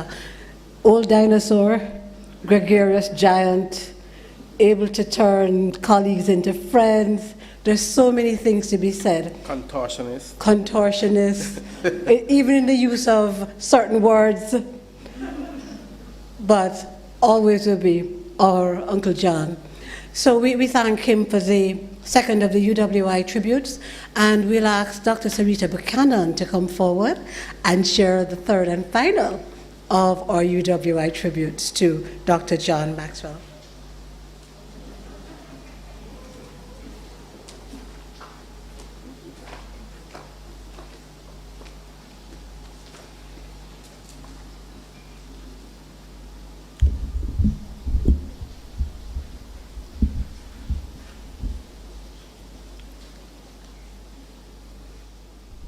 On behalf of the UWI Open Campus, and in particular the Social Work Training and Research Center, and some of you may remember it fondly as a Social Welfare Training Center, I'm very grateful to have the opportunity to speak about a giant, a genius among men, a scholar, a stalwart, a pioneer of Caribbean social work education and practice, a legend, I dare say, and an overall amazing person. Dr. Francis Severn, our principal of the Open Campus, sends his deep personal regards and condolences to the family and friends of Dr. Maxwell. And he remembers him while studying here at the Mona campus to be a true scholar, someone who was warm, down to earth, and very caring. And he recalls wearing shirts just like his dad. And so for him, that brought back fond memories of Dr. Maxwell. We were saddened to learn of his passing. But as I reflected on the man, his greatness, his purpose and accomplishments, I know his was a life well lived. John's life and sojourn with the UWI saw a part of the chapters of this life, a great relationship with our department. John's contribution to the development of social work scholarship is unmatched. His life was a testament of his commitment to community service and education. He was a man deeply concerned with the challenges of daily living, inequalities, institutionalized racism, and economic exploitation. His work with Boys Town and other community groups reflected a man whose passion fueled advocacy. When the SWTC team sat down with Dr. Maxwell as one of several that we interviewed for a study of social work pioneers, we were moved by the stories he told of his social work practice and engagement. And these documents can be found at our office or in the UE archives, and the ULE television has done a feature on him, which I believe was shared recently, and you can go and check that out. Very impressive story. In speaking with Lincoln Williams, who is here with us today, he recalls John as being the man who welcomed him warmly to the UWI when he took over leadership as head of the Social Welfare Training Center at the then School of Continuing Studies in 1993. In that same year, John became head of Department of Sociology and Social Work, and the synergies were immediately recognized. When ideas floated around at a North American conference about the need for greater social work collaboration across the region and for a unique Caribbean voice in the social work discourse, John decided it was long overdue, so he galvanized support and sought the help of his willing colleague Lincoln and others to get things started. Dr. Maxwell pulled together scholars and asked Lincoln to draft the Constitution and nominated him as first president. And the Association of Caribbean Social Work Educators was born in 1994. Through the association came the biennial conferences, which were known as gatherings of rich discussions about social work theory and practice, curriculum advances, and cutting-edge research across the region. Dr. Maxwell was an icon at these conferences, and even after his retirement from the university, he remained integrally involved, an always present supporter, and a welcoming face many looked forward to greeting at these conferences. Through the Caribbean Association, we were able to get a stronger and more uniform voice in the International Association of Schools of Social Work. In 2001, realizing the rich material coming out of the Caribbean conferences without an avenue to publish and preserve the scholarship, the Caribbean Journal of Social Work was birthed with the dynamic duo of John and Lincoln as co-editors.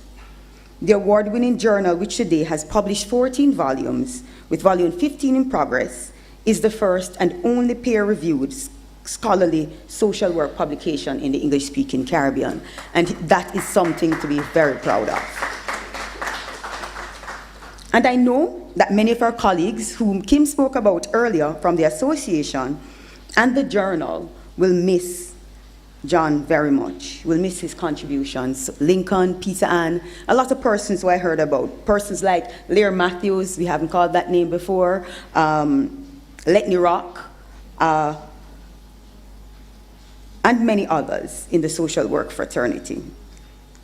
The type of engagement which began a long and distinguished partnership with the then Social Welfare Training Center at the School of Continuing Studies and the Department of Sociology and Social Work. John's support of the work of the center was unwavering. He acted as a sounding board for new and innovative ideas in social work. He was our reviewer of the degree program in youth work when we were looking to launch the program at the UWI Open Campus. He worked with us on franchising of the certificate in social services at the center and other locations across the School of Continuing Studies in the region, and many other contributions, too many to name. John, the man we came to know and love, was a giver, an activist, a hard worker who has definitely left an amazing legacy. Many of us who are here online and in this room. The SWTRC has a long history of about 30 years of support and partnership, and we cannot thank him enough for all the help he has provided to illuminate the importance of education of paraprofessionals in the social work profession. My own interactions with Dr. Maxwell came when I joined the SWTC in 2007, and I remember him fondly, meeting the legendary man I'd only heard about when I studied in the social work program at Mona. He would never miss an opportunity to stop and talk, reflected on social work, where it is, where it needs to go, my own plans as a professional, and I never forgot the day he expressed that he saw greatness in me, and I looked on in pride, but feared, as I knew this was a man I would not want to disappoint. I fondly remember the days of thinking it would be a quick, "Hi, Dr. Maxwell, how are you?" And almost 30 or 40 minutes later, we'd still be at it. He was a passionate man. If you really knew Dr. Maxwell, you knew he was a talker, and so am I. But he had such great things to share. It was a type of richness you didn't want to miss. As I got more involved in AXWE, as secretary, planning conferences, assisting with journal production, our collaboration and conversations expanded, and he never missed an opportunity to share. In his interactions, he always offered support to the Jamaica Association of Social Workers and other associations and communities throughout the region. And he imparted wisdom with such humility, always pushing others to lead. He wanted great things for his beloved profession. He wanted more and even more. I recall the passionate conversations in journal and editorial board meeting, and there are many of us here who can speak to some of that, and thinking I may have to go in and mediate. But I soon realized it was just the spirited debates, the thick, rich discussions fueled by energy and passion for social work discourse and the important work of the journal. And I'm happy to report today that I've never had to call the police. It was wonderful, exciting work. John was a great man, a jovial man, a man with big shoes to fill, a man who has left a great legacy behind and many champions for the cause. He has left a mark and will long be remembered for his stellar work in documenting of social work histories and his work in aiding the development of Caribbean social work scholarship. Today we mourn not, but we celebrate a life of purpose that was well lived. Our thoughts and prayers are with the family at this very difficult time. May his soul rest in peace.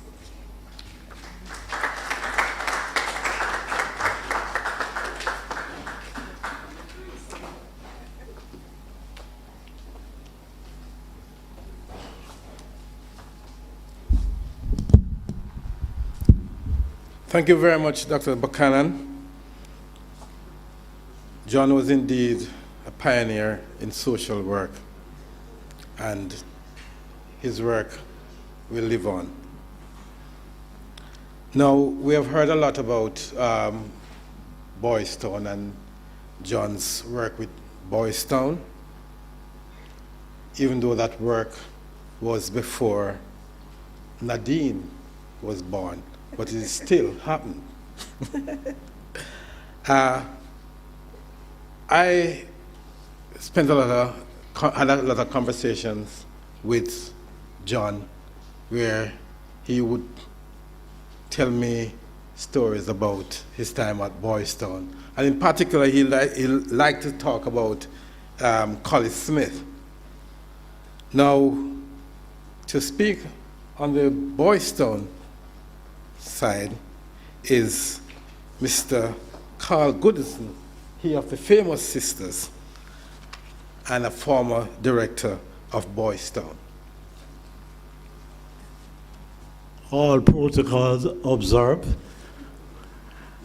Boys Town, Dr. Maxwell was the director from 1957 to 1962. We knew him as Big John.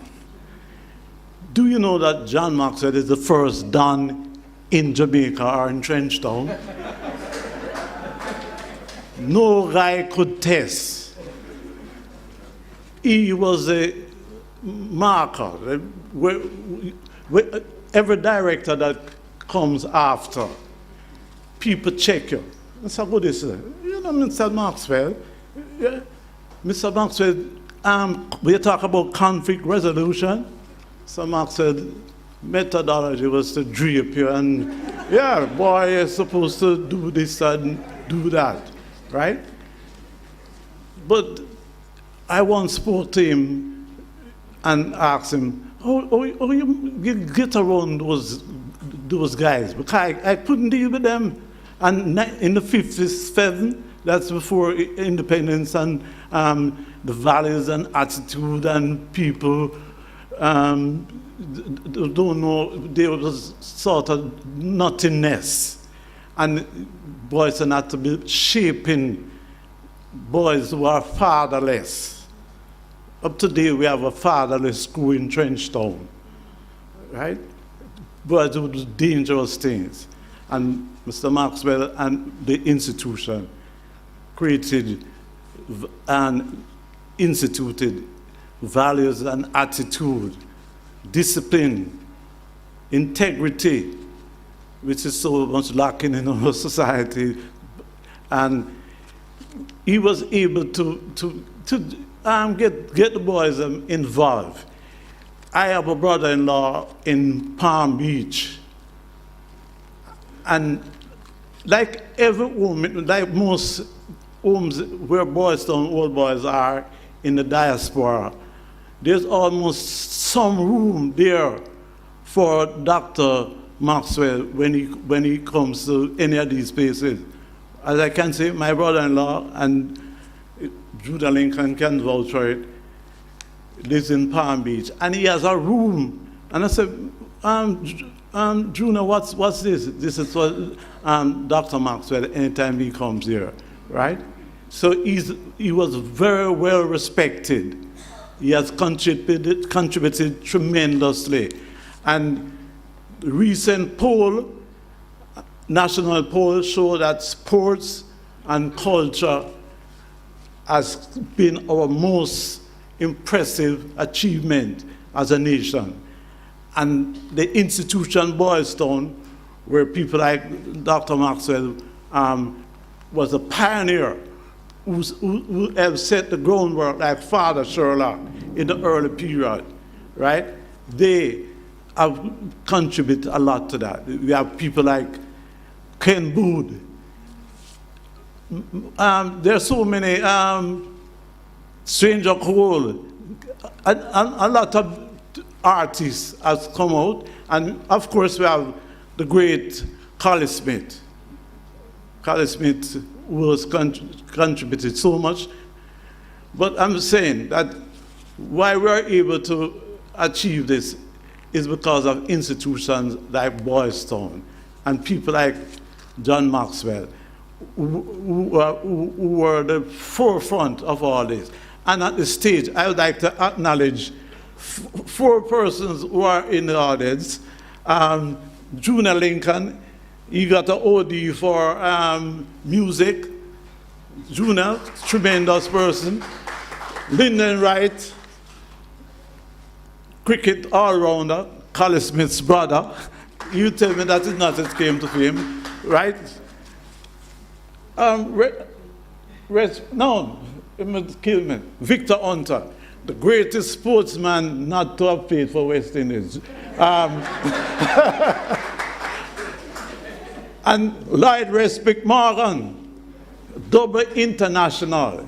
He has a record for playing for Boys Town, playing for Jamaica the same night. He finished the cricket match and went in an hour and changed and played for Jamaica at Sabina Park. Lloyd Respect Morgan. And there's Derek Dennister, Huli Pele, Indian Pele, used to call him. Well, with us is agile. Brilliant footballer.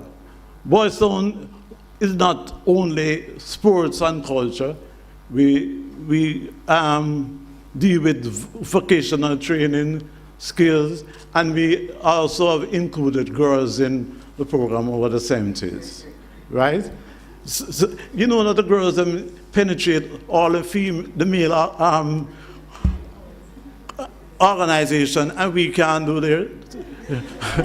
Anyway, Boys Town, we are proud of our achievement, and we are more so of people like John Maxwell, who were the trailblazer, who went into. I asked him one time, they used to be stealing a lot of stuff at Boys Town, and I said, how did you go about dealing with it? He said he circled back. Can you imagine a man of that complexion going back into Trench Town at what, 8 o'clock, and he was able to apprehend the watchman. The watchman was doing the inside job. Right? So John Maxwell, he fired the man. Yeah. So, you know, he has contributed, and we at Boys Town are very, very proud. The Maxwell letters, we are very proud of John Maxwell. Yeah. Jenka Giant, and may his soul rest in peace.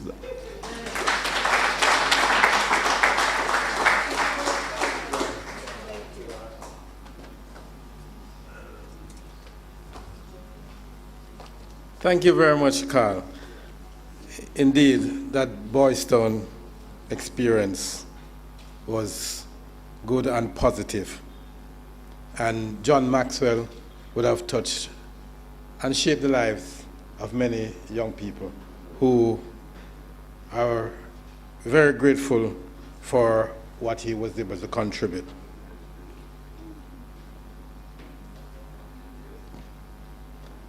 The next tribute in this segment comes from a certain place on Old Hope Road,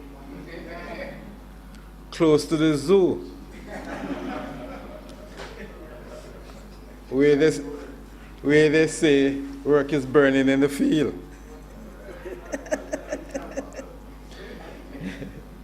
Sometimes it burns too much too.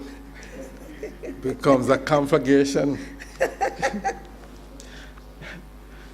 That's why sometimes the lions, they are making noise over there. We invite Mr. Ainsley Henriquez, younger contemporary of John Maxwell, to bring a tribute on behalf of Fervet, the Jamaica College Old Boys Association.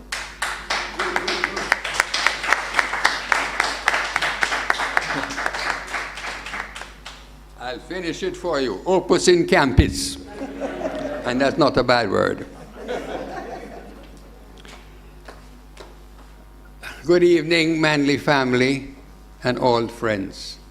It is indeed a very great privilege to be here, to be able to share in the remembrances of a life of someone which we all respected, and I go back over 73 years to respect the life of John Maxwell. Yes, I'm not 69 anymore.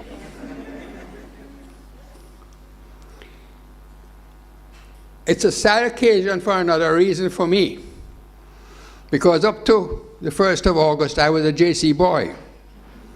But now John has gone, I have to say that I'm a JC old boy. And so on behalf of the JC old boys, I now bring my thoughts and the recognitions of this fascinating man to all of us. And part of the reason I think that I was chosen in this last moment is because John knew 73 years ago that I came from the hills behind Morant Bay and was, in fact, one of the people that was very supportive of the memory of a man named Paul Bogle.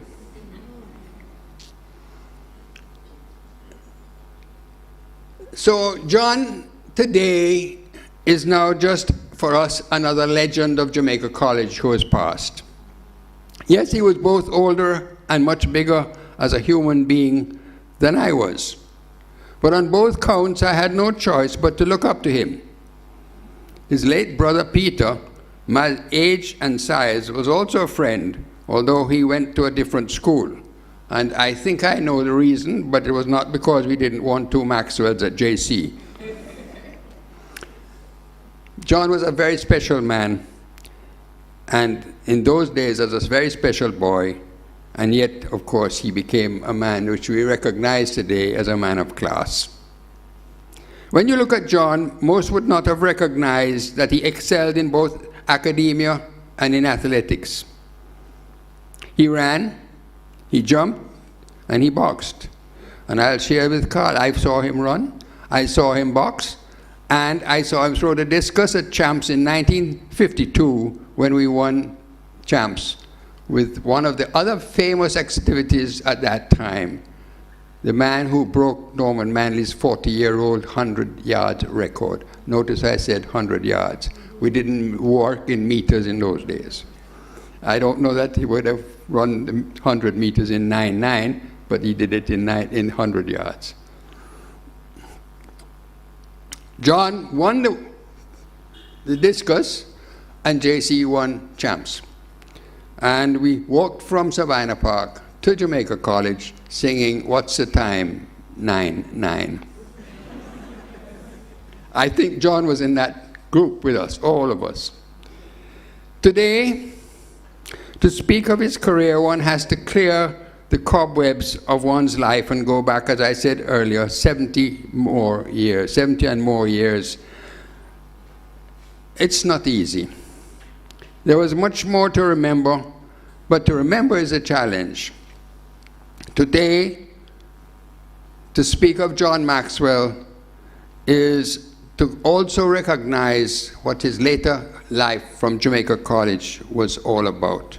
And we just heard that he also was particularly important, as we all knew, those of us which are that old, of his role at Boys Town.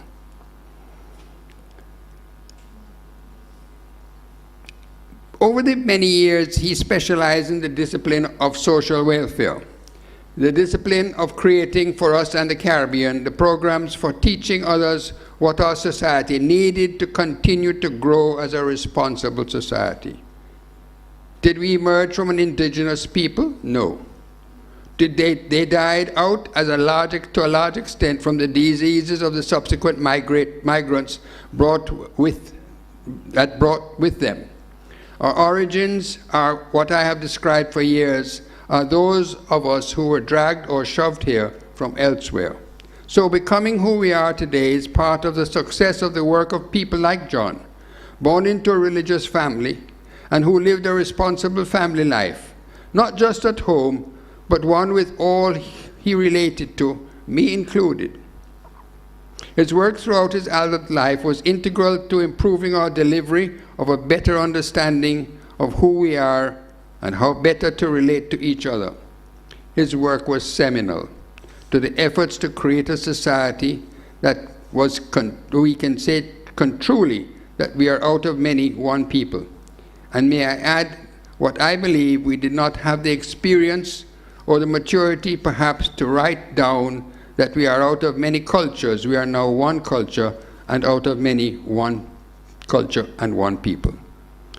He not just talked the talk, and we all have heard how much he talked, and I do know that too over the years as I ran into him from time to time. But most importantly, he walked the talk. Now that he has been called home, I look back with some regret that our friendship could not have been a closer relationship. This will always be a regret for each and all of us, not for those remaining, but also for those leaving. One could speak more fulsomely, but he is now not known to be listening.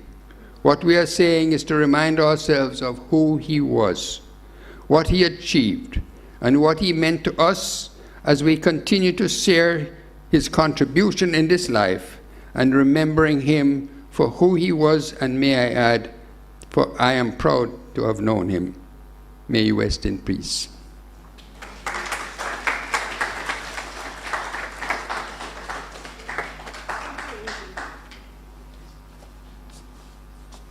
Thank you, Ainsley. You do show that when you shoot, you don't miss.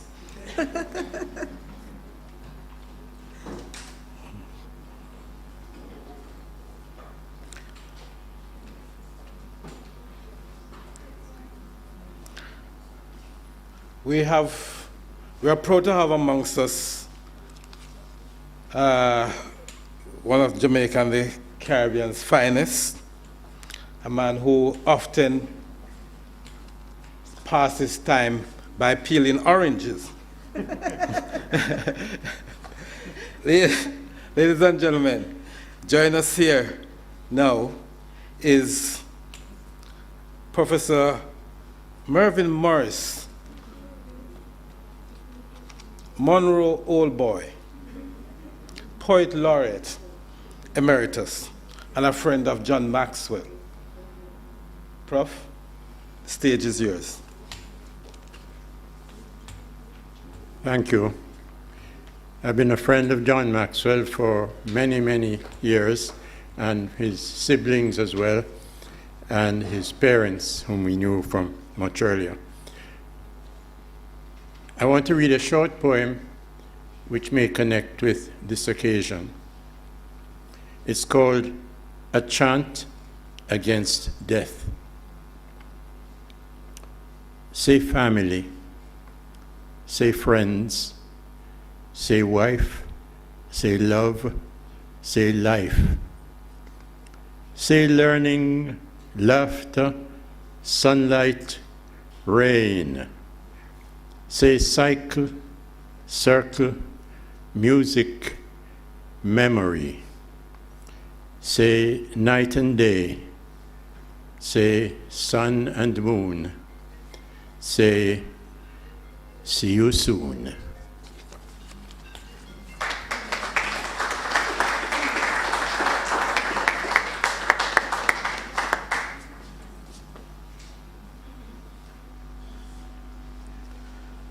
Thanks, Professor Morris, the incomparable, from the city built on a hill that cannot be hid.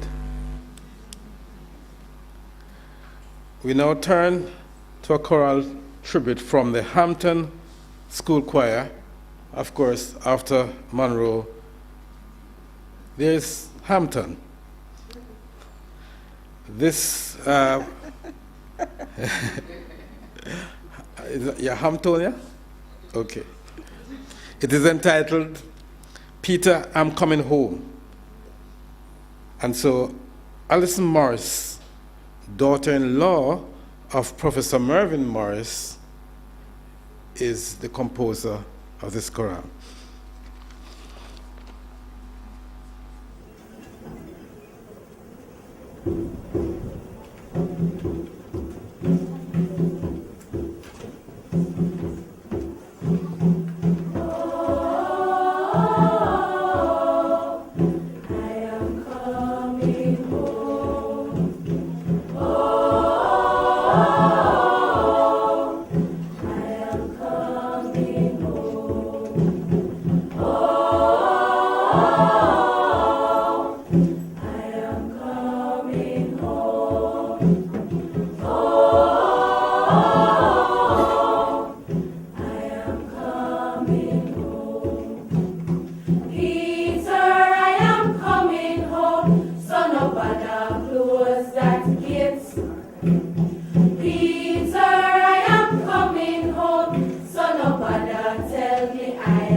We thank Alison Morris and the Hampton Choir for that beautiful rendition. You'll recognize the reason we would have wanted to include that, and we thank Luz Longsworth for making this part of the contribution here. Peter, John's younger brother, left us in 2013, and you can kind of almost hear John speaking to him as he mischievously says, you know, better lock him out. Keep him out. And I think it's also an opportunity for us to remember their sister Ruth and the faith that we have that brothers and sisters are now together, even as we are here celebrating them. So we thank Alison and the girls once again. Who we have coming next? I think is Son. A lot of times people believe that Nadine is actually older than Stuart. Nadine is not the older of the two Maxwell children. One son is actually the older, and we will ask Stuart to come and speak to us, share with us the contours of his father's life, and bring us to the point of emancipation, 2022, when John left us. Welcome, Stuart.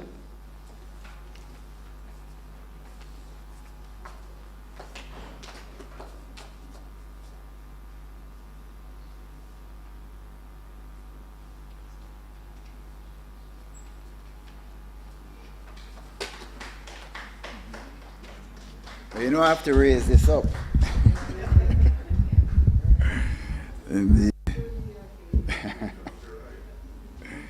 Okay. Yes, so let me not mix up papers here. Yes, well, here to say goodbye to Dad, John, Grandpa, Uncle, and many names, Big John, Long John, Mr. Mac, and so on. John Aidan Maxwell was born in Kingston Gardens, September 21st, 1934, to Archdeacon Linton Maxwell and Nina Maxwell, nee Dunkley. In his early years, he lived in several parts of Jamaica, including Port Maria, Spanish Town, St. Anne's Bay, due to Grandpa's church postings. After attending the Carteret College for 1 year, he had the great fortune to attend the school that the country was named after, Jamaica College. At JC, he participated in boxing, track and field, cadets, among other things. And I know Chris shared a story of Dad's boxing days. And it is true, you know, that he didn't really see very well and so on, and the left hand, et cetera, that we've heard before. But Grandma was very worried about Grandpa doing boxing.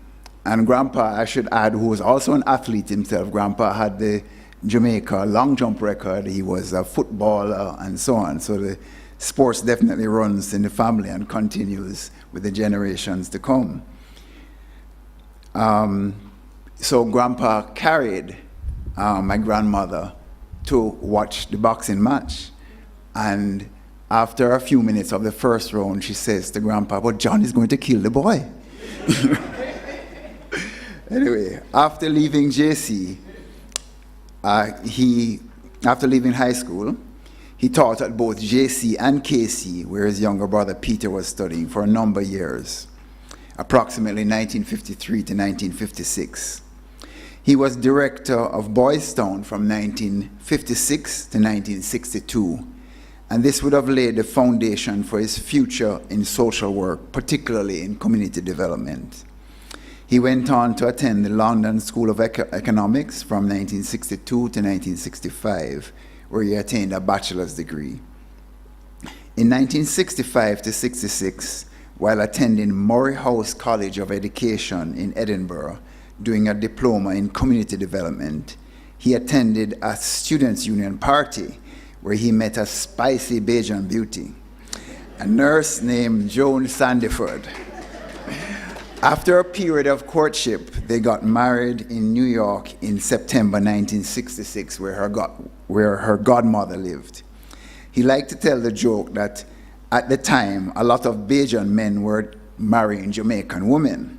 So he decided to even the score for Jamaica by marrying a Bajan woman. He then returned to Jamaica with his bride and began his work at the Faculty of Social Science at UWI. In 1968, their first child, Stuart, was born, and 3 months later, they left for Montreal, where Dad began his master's studies at McGill, followed by a year at University of Toronto. We returned in 1971, and in August 1971, their daughter, my sister Nadine, was born. He continued his social work, teaching, and research in UWI. I recently reminisced while visiting his old office at the faculty just around the corner from here, as well as the Social Welfare Training Center across the road there, now the Social Work Training and Research Center, that I had fond memories of campus after Dad picked us up from school, playing and swinging on the poles near his office as we waited on him to finish his classes and his studies. Leaving campus was sometimes prodded by a phone call from Mom to bring the children home for dinner and checking if we ensure that we had done our homework. I've been told that in my young days, Dad's connection to the university was with me so strongly that I was known to say that my daddy worked at the bursity, not to be confused with the bursary. In 1981, the whole family went to Ithaca, New York, where Dad started his PhD studies at Cornell University. During this period, the whole family was in school. Mom did a bachelor's in health science at State University of New York at Cortland, and Nadine and I were in middle school and high school, completing grades 5 and 6 and 9 and 10 respectively. We were a family of 4 students. In 1983, we returned to Jamaica and Dad to UWI, where he continued his work. Dad moved up his academic administrative career, being promoted to senior lecturer and deputy dean of the faculty, working closely with Barry Chavans and other colleagues, many of whom are present here. Apart from his UWI activities, he was also very active in public service, serving on CAFE, locally and regionally, and was chair of the judges panel for the Michael Manley Award Community Self-Reliance for several years. Dad was a traveling man. As a child, we would often drive overseas visiting colleagues and students all over Jamaica to Newcastle, Port Royal, Blue Mountains, etc., which has led to my own love of outdoors and hiking and leading nature tours of my own. His love for Jamaica was unconditional, and although attaining dual citizenship with the USA, there was no question about where he chose to call home and spend his final years. In 2005, Dad had the first of several surgeries on his knee due to complications from a knee replacement surgery. He eventually lost his leg, and despite this disability, Dad soldiered on and was fairly active in his field and worked passionately on the groundbreaking publication of the Caribbean Journal of Social Work. He remained active, traveling with Joan, and lived a full life despite his physical challenges. These challenges, however, became greater in the last few years, where we had to have round-the-clock nurses to cater to his needs, while still maintaining a sharp intellect, always listening to talk shows and sometimes even calling certain radio talk show hosts to check up on them. I'd put pre-Snoops or Snoops. But up to recently, had a rousing telephone discussion with a colleague on the Commonwealth General Secretarial affair. Eventually, he bid us goodbye on August 1st, 2022, somewhat fittingly on Emancipation Day. So that's the few words on Dad's life. I'd like to end just by asking Anna to read a poem, and I will honor Dad with my heart and soul as she reads the poem.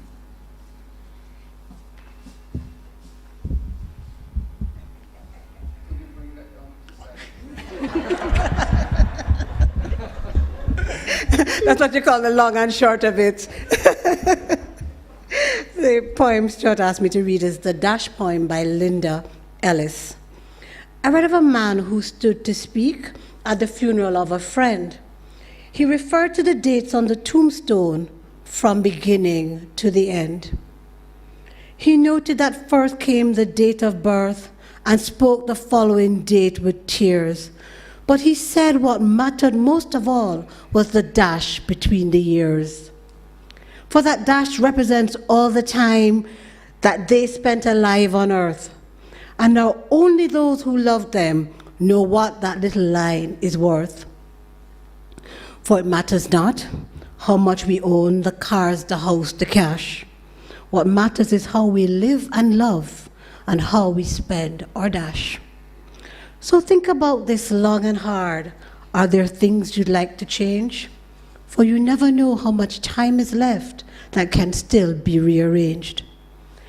If we could just slow down enough to consider what's true and real, and always try to understand the way other people feel, and be less quick to anger and show appreciation more, and love the people in our lives like we've never loved before.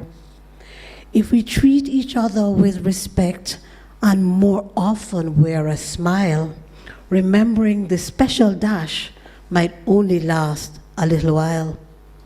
So when your eulogy is being read, when your life's actions to rehash, would you be proud of the things they say about how you spent your dash?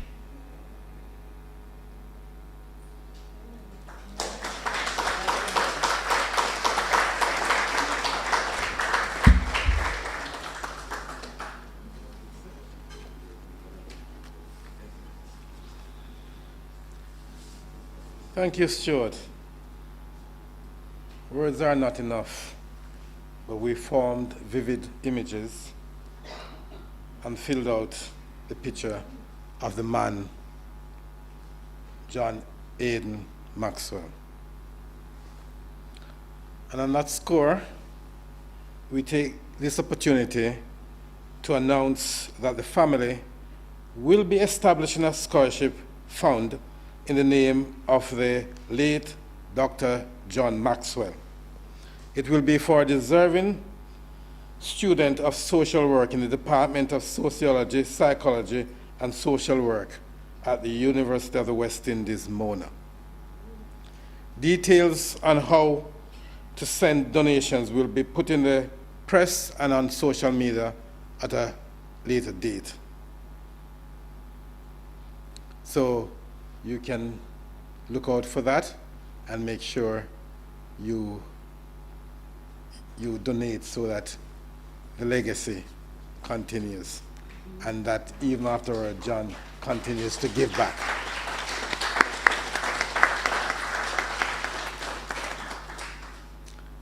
Hanif Lala will now share another tributing song.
When I am down and oh my soul so weary, when troubles come and my heart burden me,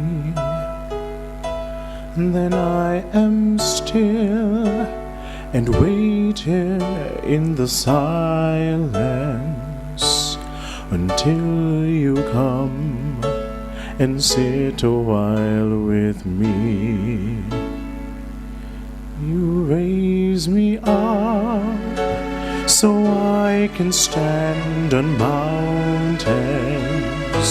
You raise me up to walk on stormy seas. I am strong when I am on your shoulder. You raise me up to more than I can be. There is no life without its hunger.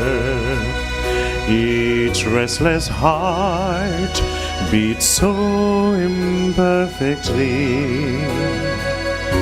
And when you come and I am filled with wonder, sometimes I feel I glimpse eternity. You raise me up so I can stand on mountains. You raise me up to walk on stormy seas.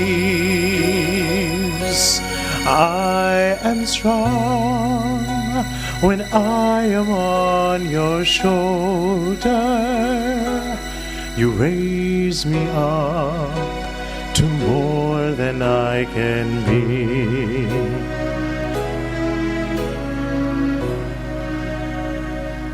You raise me up so I can stand on mountains. You raise me up to walk on stormy seas. Oh, I am strong when I am on your shoulder. You raise me up to more than I can be. You raise me up so I can stand on mountains. You raise me up to walk on stormy seas. I am strong when I am on your shoulder. You raise me up to more than I can be.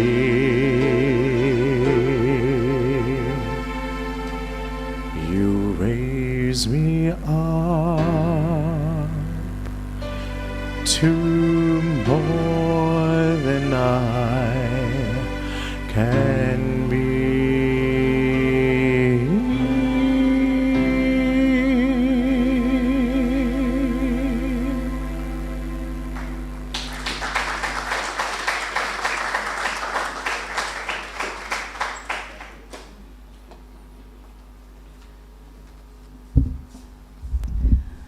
Thank you, Hanif. That was such a soulful rendition, and you indeed did raise us up. I think it's fitting if we just take a moment of silence and each of us reflect in our individual ways how John Aidan Maxwell has raised us up. Let's take a moment of silence for John.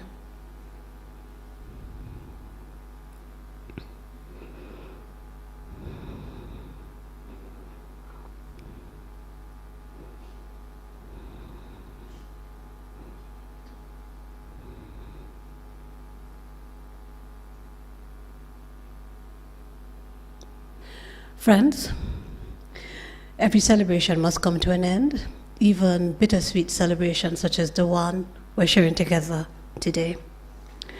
We want to thank you so much for joining us for the celebration of this life and legacy of John Aidan Maxwell. Legacies such as his do not just die, but they live on. They live on in the lives of those who are touched, brushed, touched up, strengthened, encouraged, and remade. On behalf of the family, Patrick and I would like to thank everyone who made this celebration special, and you truly made it special by being here and sharing with us your presence.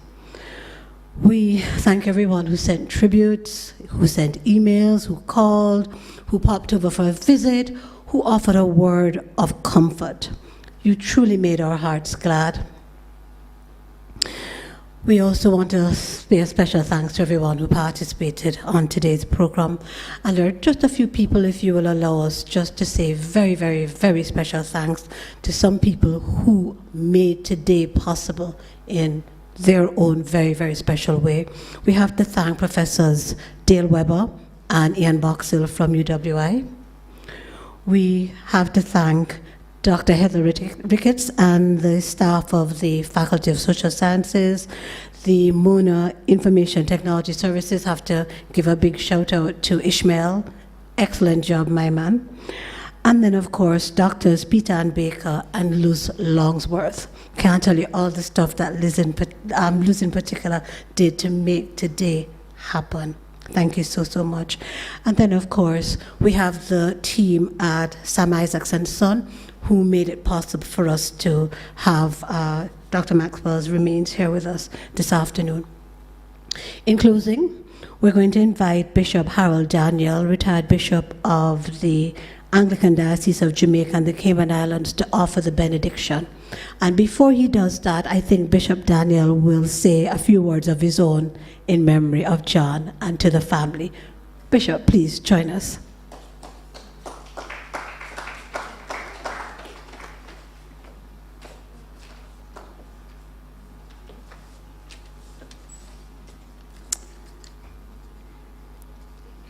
First, let me express how pleased I am to have been privileged to share in this celebration of the life of John. When I first met John, I was serving as the Director of Youth Work for the Anglican Church in Jamaica and had enrolled as a student here at the university to pursue a course in social work in order to equip myself to be better able to carry out my duties more effectively in that capacity.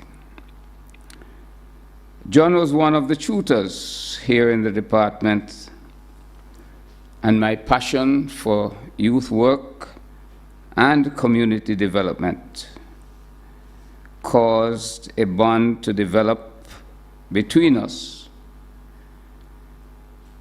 And I later became president of the Jamaica Association of Social Workers for a couple of years. And note that in one or two of the issues published in their magazine, that John was a contributor.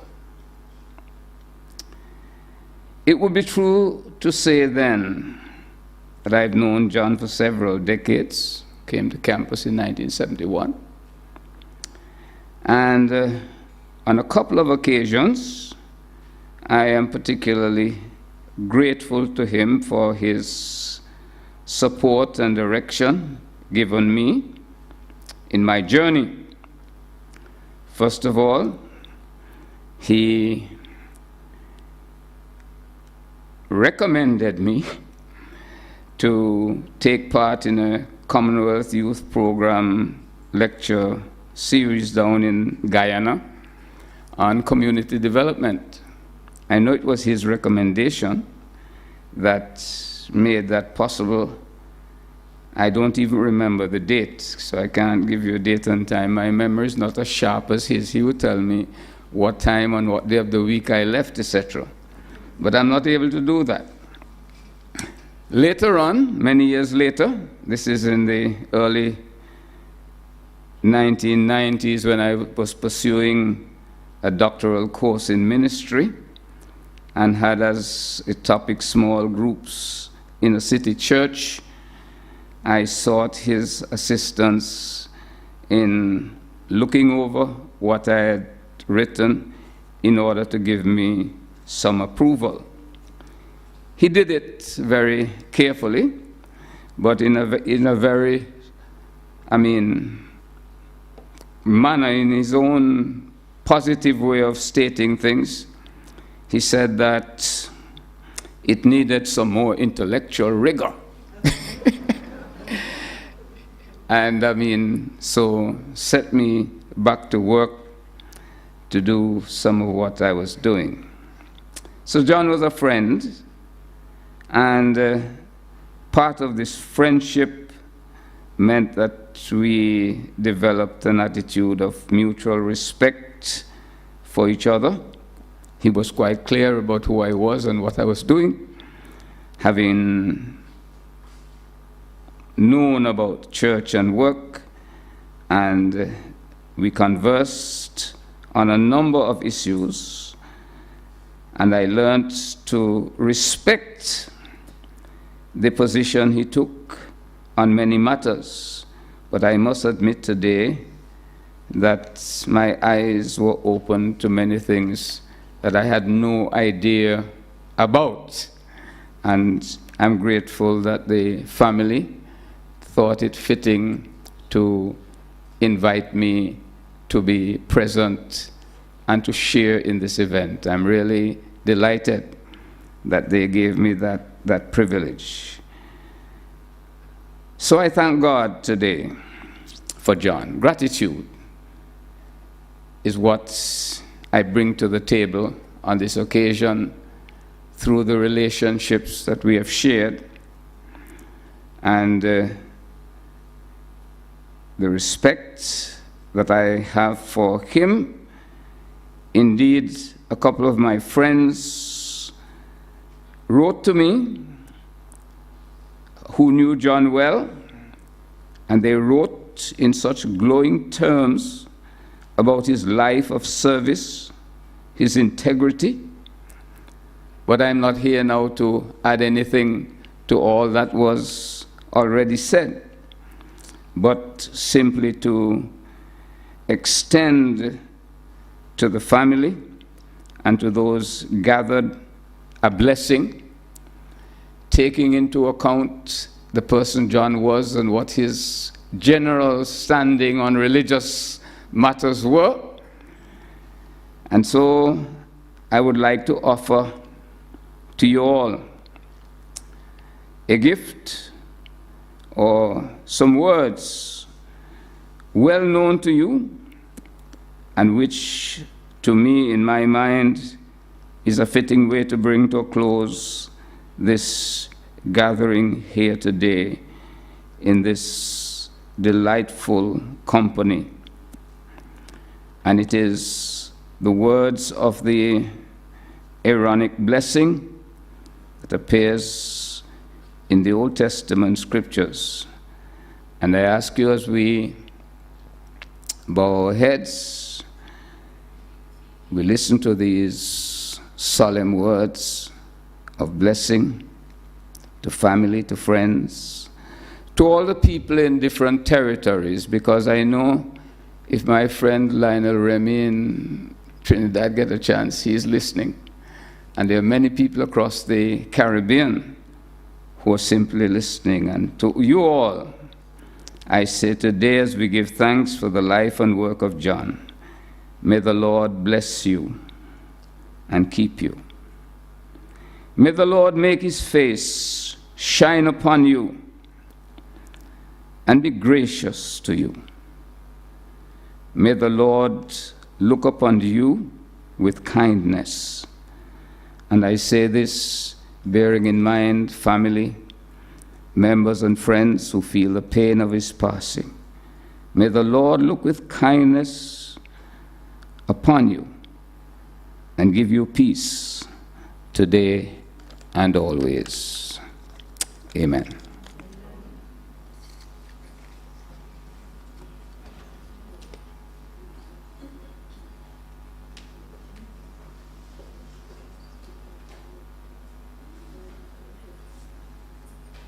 Thank you, Bishop Daniel. We have come to the end. However, the family would like you to join them in repast outside. With this close, we say goodbye to John. All right. Thank you.